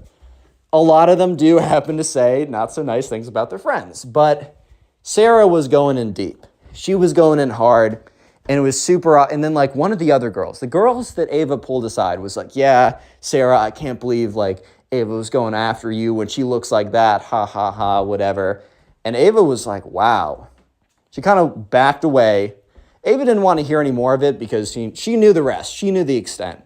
She's just like walking away, and she's thinking to herself, wow, like those are people that I considered as my friends. Like, I genuinely believe that those people were like my friends. Like, I thought that those people were good quality. I thought that like I was going to have a great time with them. And Ava definitely thought a little bit, okay, they're being brainwashed by Sarah to an extent, but only to an extent, dude. But at the end of the day, it's their choice. Like, this is their choice to make. Sure, they want to be like with the new cool girl. They want to do what she says. And it's very tempting, but you still have a choice in the matter. You always have a choice. And Ava's like, wow, I got to find new friends, right? And so sure enough, over the course of the next couple months, Ava just like would start to like intentionally talk more to people in her classes, because she was always very nice and very friendly, but she would never go out of her way, because why would she? She already has a good group of friends, or so she thought, that she was secure with. So now she would like ask people to hang out after school, whatever. And after months and months, she eventually found a group of people that seemed a lot more down to earth, a lot cooler, and also really hated Sarah and her group, right? Just, I mean, they weren't like, I don't know, talking smack about her all day, because then they wouldn't be any better than Sarah, but they would, whenever Sarah and Ava's ex-friend group would come up, they'd be like, yeah, those girls are so petty, like they're so mean, like that's ridiculous. So yeah, Ava found a pretty good group. And the thing is, though, this story doesn't end here. This story goes on for the entire year, but you might be thinking that, Connor, I was promised a funny karma, epic, rich, spoiled kid gets destroyed moment, and I guarantee you that will be coming. All you got to do, real quick though, comment, what should I make you guys comment? Comment tree down below, because I'm looking at my Christmas tree right now. So comment tree if you made it this far into the video. By the way, these stories are on Spotify. It's in the pinned comment. And if you're listening on Spotify, please rate 5 stars. I'd love you for it. Kiss. Anyways, so yeah, College application season. I mentioned very briefly that they're in the midst of college application season. And going to college is a choice. I think if you know what you want to do, it is a much better choice than going in not knowing what you want to do. But I think that's also totally fine as well. As long as you understand the debt you're taking on and the risk to reward, as long as you understand it, I think that's totally fine. I also think that choosing not to do college shouldn't be as stigmatized as it is, as the ROI for college is not as clearly good as it used to be for everyone. However, especially in kind of like, especially in wealthier communities, not just going to college, but which college you go to is almost like another status symbol to put on your chest, right? So the parents of like kids, especially in the wealthier communities, tend to really care a lot, even though their kids probably benefit the least from going to a good name college, right? It's just kind of how this works. So Sarah's parents, who've made a ton of money, right, were in all these communities or whatever through their social clubs or something, and they cared a lot about where Sarah went to school. And they cared so much that they were willing to go above and beyond in maybe some not so, against the rule type ways, if you know what I mean. So yeah, anyways, SATs were coming up. And I think the last time you can take the SATs or something is like October, or there was some major test, something that was SATs, AP, whatever, honors types, whatever, right? So this happened before you submit your college applications. And basically, Sarah was an okay student. She was smart enough, but these people wanted to get her into, the top United States institutions of whatever, right? You want to be in the top 10. If you're not in the top 10 rankings, then you're trash. Something stupid, right? So they wanted to get into a really, really good school. And they met with like Sarah's parents met with like college counselor prep type people. And they looked at Sarah's results and they're like, yeah, dude, I don't know how to break it to you, but your daughter is not getting to Harvard, Stanford, Yale combination type thing with these grades. She'll do fine, but she won't get into that place. But, the parents were not willing to hear that as an answer. So instead of asking Sarah hey, we need you to do something really cool as an extracurricular, or we need a really banger essay, essentially what they do is they try and cheat her on one of the tests, right? They try and assist her to cheat on one of the tests. And Sarah was totally in the know on this because way after the fact, one of the friends that Ava was... So the reason why we know all these personal details is because one of the friends of Sarah, who used to be a friend of Ava, eventually kind of realized that she was being stupid and went back to Ava and was like, I'm so sorry. And Ava was fine with it or whatever. And they became friends and they talked over the summer. So the reason why we know these extra details about what went on here is because Sarah's ex-friend and Ava's ex-friend, now re-friend, told her over the summer, after the school year, everything that went down. So basically, Sarah realized that, okay, my scores and stuff are not that good enough. So they kind of Sarah went to her parents and they figured out a way that she would be able to basically have some other girl who would be given Sarah's ID, who looked kind of like her, but no one really cares that much, no one really checks, and was a really good college student who was on top of it and worked for an agency that's yeah, you pay me $50,000, I'll do whatever you want, I'll bend my morals. And so sure enough, right, the day of the SATs, Ava's ex-friend, the friend that used to be, let's call this girl Beth, because whatever, right? So Beth is a girl who told Ava about this. So Beth and all of her friends and Sarah studying for the SATs or whatever test they were taking, right? Super hard. They were studying really hard, and they noticed that Sarah really wasn't studying, right? When they'd have group study sessions or whatever, Sarah would kind of be on her phone the entire time, and they knew that Sarah's parents really wanted her to go to X or Y college that was very difficult to get into. So they kind of would ask her, Sarah, what's the word here, bro? What are you doing? And Sarah's oh, no, I'm studying a lot at home. I'm just, texting whatever, some guy or something. And eventually, a couple days before, Sarah confided in them that, the reason why she wasn't studying is because she's not even going to be taking the exam. Because I think they asked, oh, do you guys want to meet up an hour before the exam to get breakfast or whatever and quick review or something? And they're all what? And Sarah's yeah, basically my parents found someone to take the exam for me. She's really good. She'll score a great score, whatever.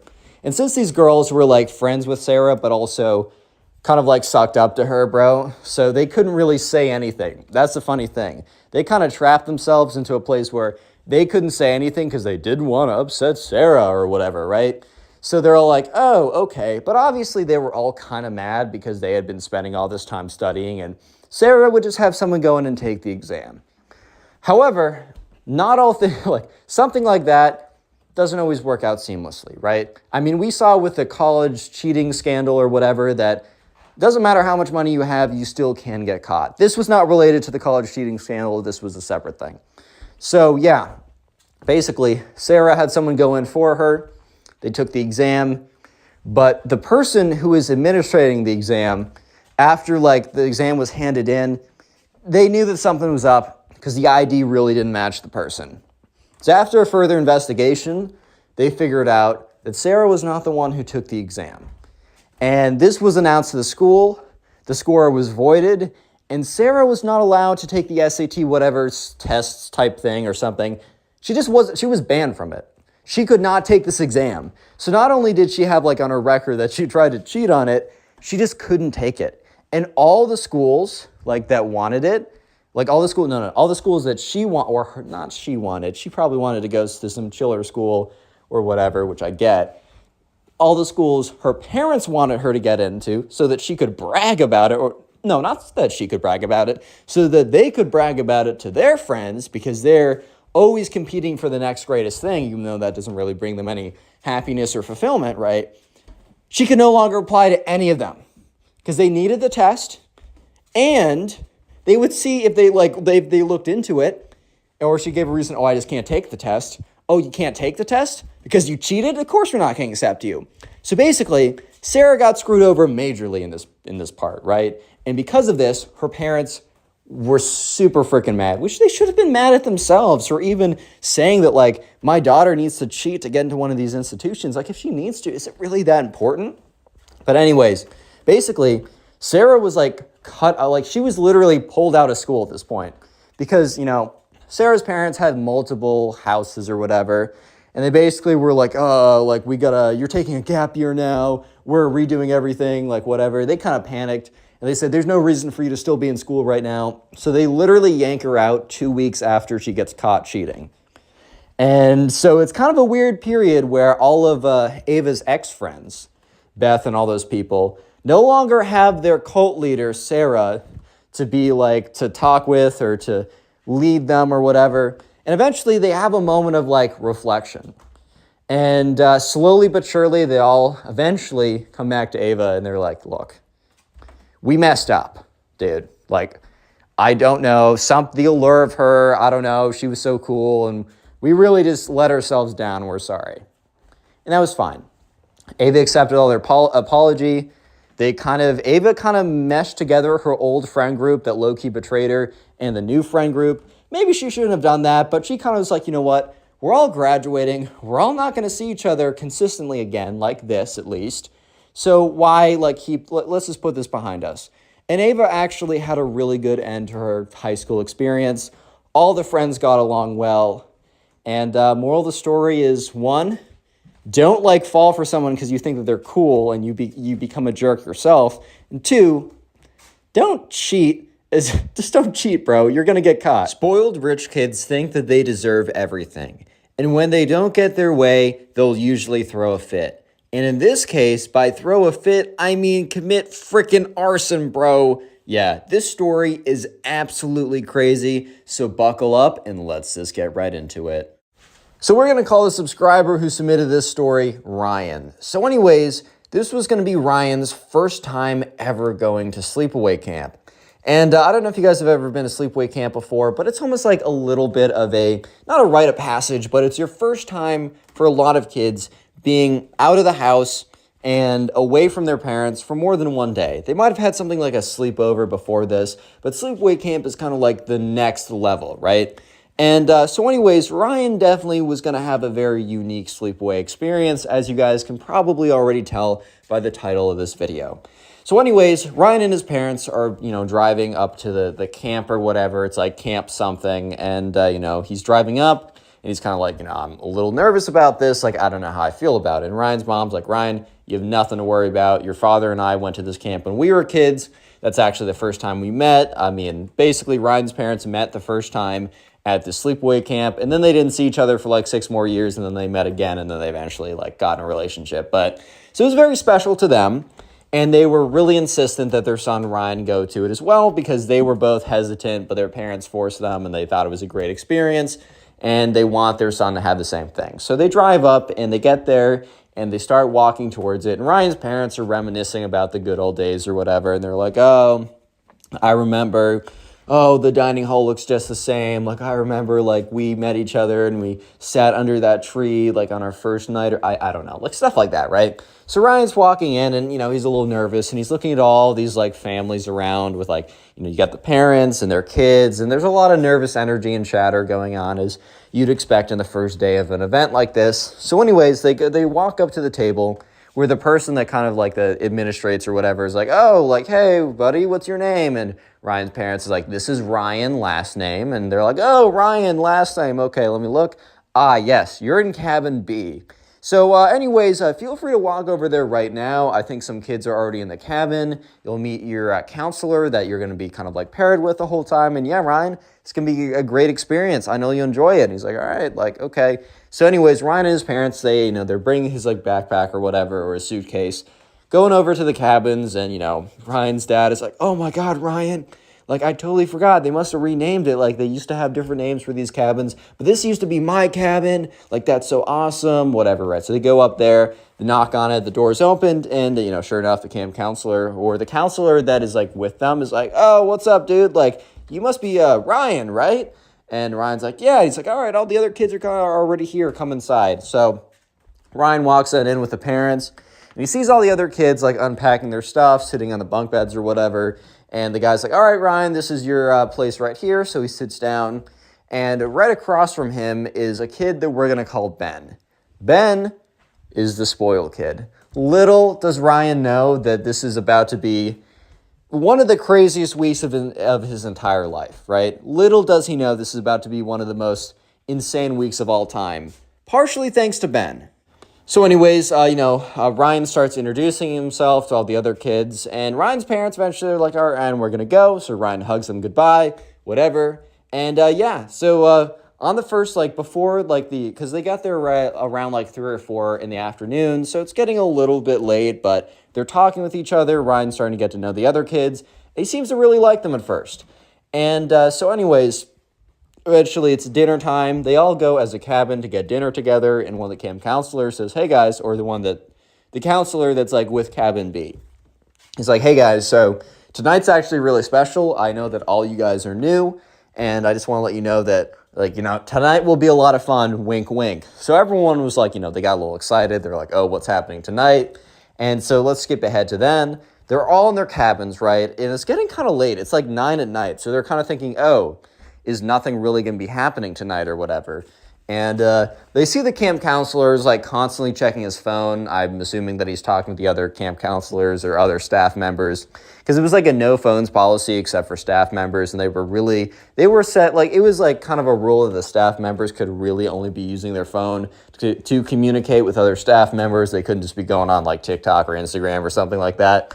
So anyways, he sees that, like, Ryan sees that this guy's checking his phone a lot. And that's when Ryan hears a horn from very far away. It's like one of those blow horns that, like, I don't know, you could make. It's not like an industrial horn, but it's one that you'd like blow into and make a really loud noise. And like he hears a faint horn sound in the distance. And the camp counselor is like, all right, guys, that's a signal. Everyone get up. So everyone gets up, and they kind of like, they don't go single file, but they exit the camp cabin in like a group or whatever, and it's dark outside, and they see other groups of kids walking out as well, and the horn is blaring. They hear this horn in the very far distance, and all the groups of like cabins, so cabin A through X, or I don't know how many cabins, right? They're all walking towards the woods. And as they walk closer towards the woods, they see a faint, burning glow, inside the woods. And they all get excited, and they hear drum beats, like bum, bum, bum, bum. And then there's the horn, like a meow, meow. And they all start walking in. It's really cool atmosphere, right? So they're all walking in, and they're just they hear the drum beats, whatever. And they see a big roaring fire, and they're all instructed to sit around it, right? And Ryan already knows that this is going to be something special. So anyways, the leader of the camp counselor leader, I'm just going to say the president of the camp. I think there's an actual real name, but we're just say president of the camp. So, she gets up there, and after all the groups have kind of settled around, the drums stop and the horn stops. And she's like, all right, attention everyone. Welcome back to camp. I don't know. We're going to call it Camp Tree. That's a lame name, but okay, whatever. Welcome back to Camp Tree. This is our 223rd or 115th year, very old camp, whatever. This is our 115th year of operation, and we're commencing the 116th semester, whatever. And everyone cheers, and Ryan's kind of clapping, looking around, all right, this is really cool. And the camp president is as the recurring kids know, but that we have a tradition every single year. But it's time for me to introduce it to the new kids. I would like to welcome you to not only the 116th year of operation, but this is the 50th year of the Camp Tree Games. And everyone starts cheering, and obviously, Ryan doesn't know what's going on, but he's oh, the Camp Tree Games? That sounds pretty cool. And they're yeah, since it's the 50th year, that's really prestigious. She's I'll go over very quickly. Throughout this week, at certain events, you will be challenged with different activities, and you will be awarded points based on your, the effectiveness of, or how well you complete them. By the end of the week, whoever has the most points as an individual will win the Camp Tree Cup, and you will forever be etched. Your name will forever be etched in the sacred wall or something. And she references there's this wall in where the cafeteria is, and when Ryan went in there, he saw this big wall that has all these names etched into it. And she's and especially if you win the 50th, that's a little extra prestige, as 50th is it's more memorable than 42nd or something, right? So she's a lot of pressure for who's gonna win this year. And, so Ryan is sitting there, and he's sitting next to Ben, the spoiled kid, right? And the spoiled kid's where Ben's dude, I really want to win that. I really, really want to win that, man. I really want to win that. And Ryan's yeah, it'd be pretty cool. So Ryan didn't have any expectations of winning it. He honestly was just this is a really cool environment. I'm just happy to be here, bro. But he's yeah, obviously if I won, that'd be awesome. But I don't expect it because, I don't know, he's new. So eventually, the ceremony ends, and they're all right, campers, the games start officially today. The games have officially started. Your first task will be tomorrow. Go get some rest. So they're all walking back, and there's all this kind of excitement, jitters in the air, and I don't know. It's a really cool environment. It's really sick. And so Ryan and the Ben are actually talking about it a lot. And Ryan's not super I gotta win this, but Ben is really I gotta win this. His mentality is I win this or bust. There is no in between at the moment, bro. Yeah, so sure enough, Ben is just really going on about how much he needs to win this and how this is so important. And Ryan doesn't think that much of it. He at least doesn't think that, you guys have read the title of the video. Things get pretty crazy, or the spoiled kid has a very bad reaction to potentially not winning, right? But Ryan doesn't realize how serious he is about winning, right? So they get back to the cabin, and the camp counselor comes around. He's boys, I just want to let you know, it would be cool if someone here won the cup because, us counselors do kind of have a little competition of whose cabin's going to have the cup winner. So no pressure, but it would be pretty cool. But also, guys, remember, there's 200 kids at this camp. Just have fun. And if you happen to score number one, that's great. No pressure, wink, wink. But if you do win, that would be really cool because I may or may not have a bet with the other counselors for $50. For who has a kid who wins the cup. So no pressure, but I'm just saying it would be pretty cool. So with that, they go to bed. Next day, they wake up super excited, super energized. It's just a really cool environment. And anyways, so they don't only do camp games, right? There's 3 official events. There's 3 official games, which kind of puts a lot of pressure on each game. But also in between that, it is a sleepaway camp. So they spend a lot of time just doing non-camp game activities. So I don't know, learning how to, you go into for example, Ryan on his first day was put into a random group of people, no one from his cabin, just randomly, right? And they went out into the woods and they were given a bunch of sticks and they said, okay, you're going to learn how to make a lean-to, you're going to learn how to make a shelter if you need to in the woods with literally just sticks. Yeah, this will not be the greatest shelter, but it will keep you sheltered from the rain or any other, I don't know what it's called, any other like weather conditions or something like that. And Ryan was able to meet some new people and he was just genuinely having a really good time. And the only time that at lunch and dinner and breakfast, every single meal, you ate it with your group, like your cabin or whatever. Just because they really they want you to bond with as many people as possible. But the camp did believe that like you are the best, we're only here for a week and we want you to really bond with some people. So we're going to have you have the most time as possible with your cabin. So you're going to eat with them.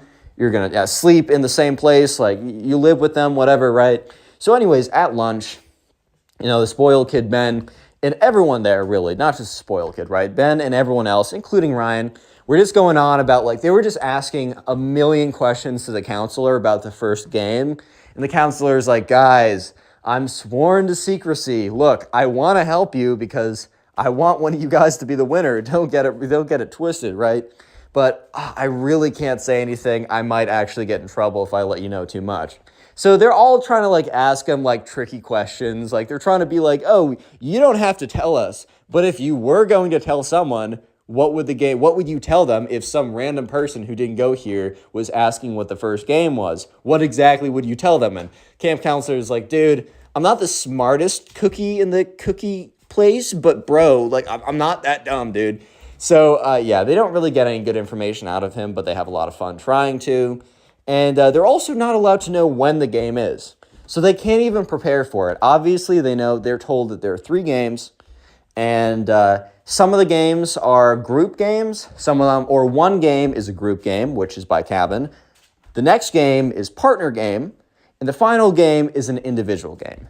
So the idea is kind of you'll pretty much know off the bat where your rankings are. Because if your cabin does really bad, it's going to be really hard to claw back up. But whatever, right? But they're also not allowed to know when these games are. So the first day ends. There's no game on the first day.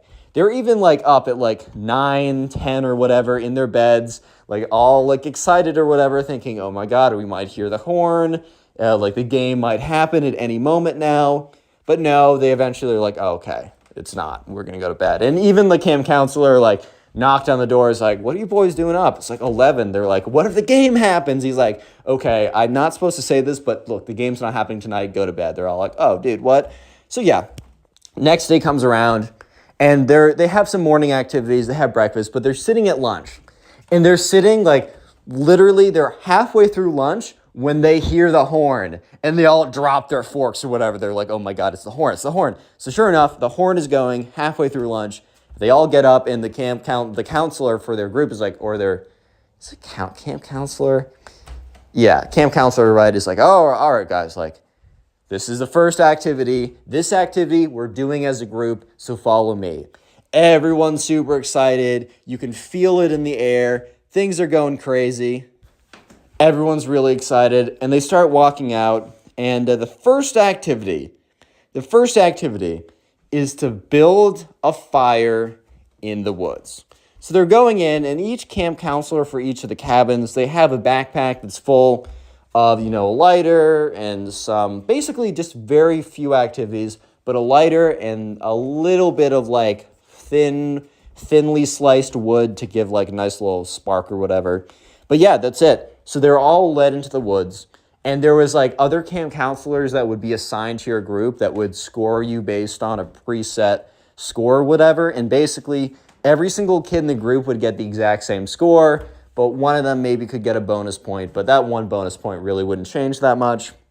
So they get out there And the spoiled kid is super, super intent on, guys, we must win. We must be the best. And, Ryan is trying to win, but he's also trying to have fun, and he also doesn't really know.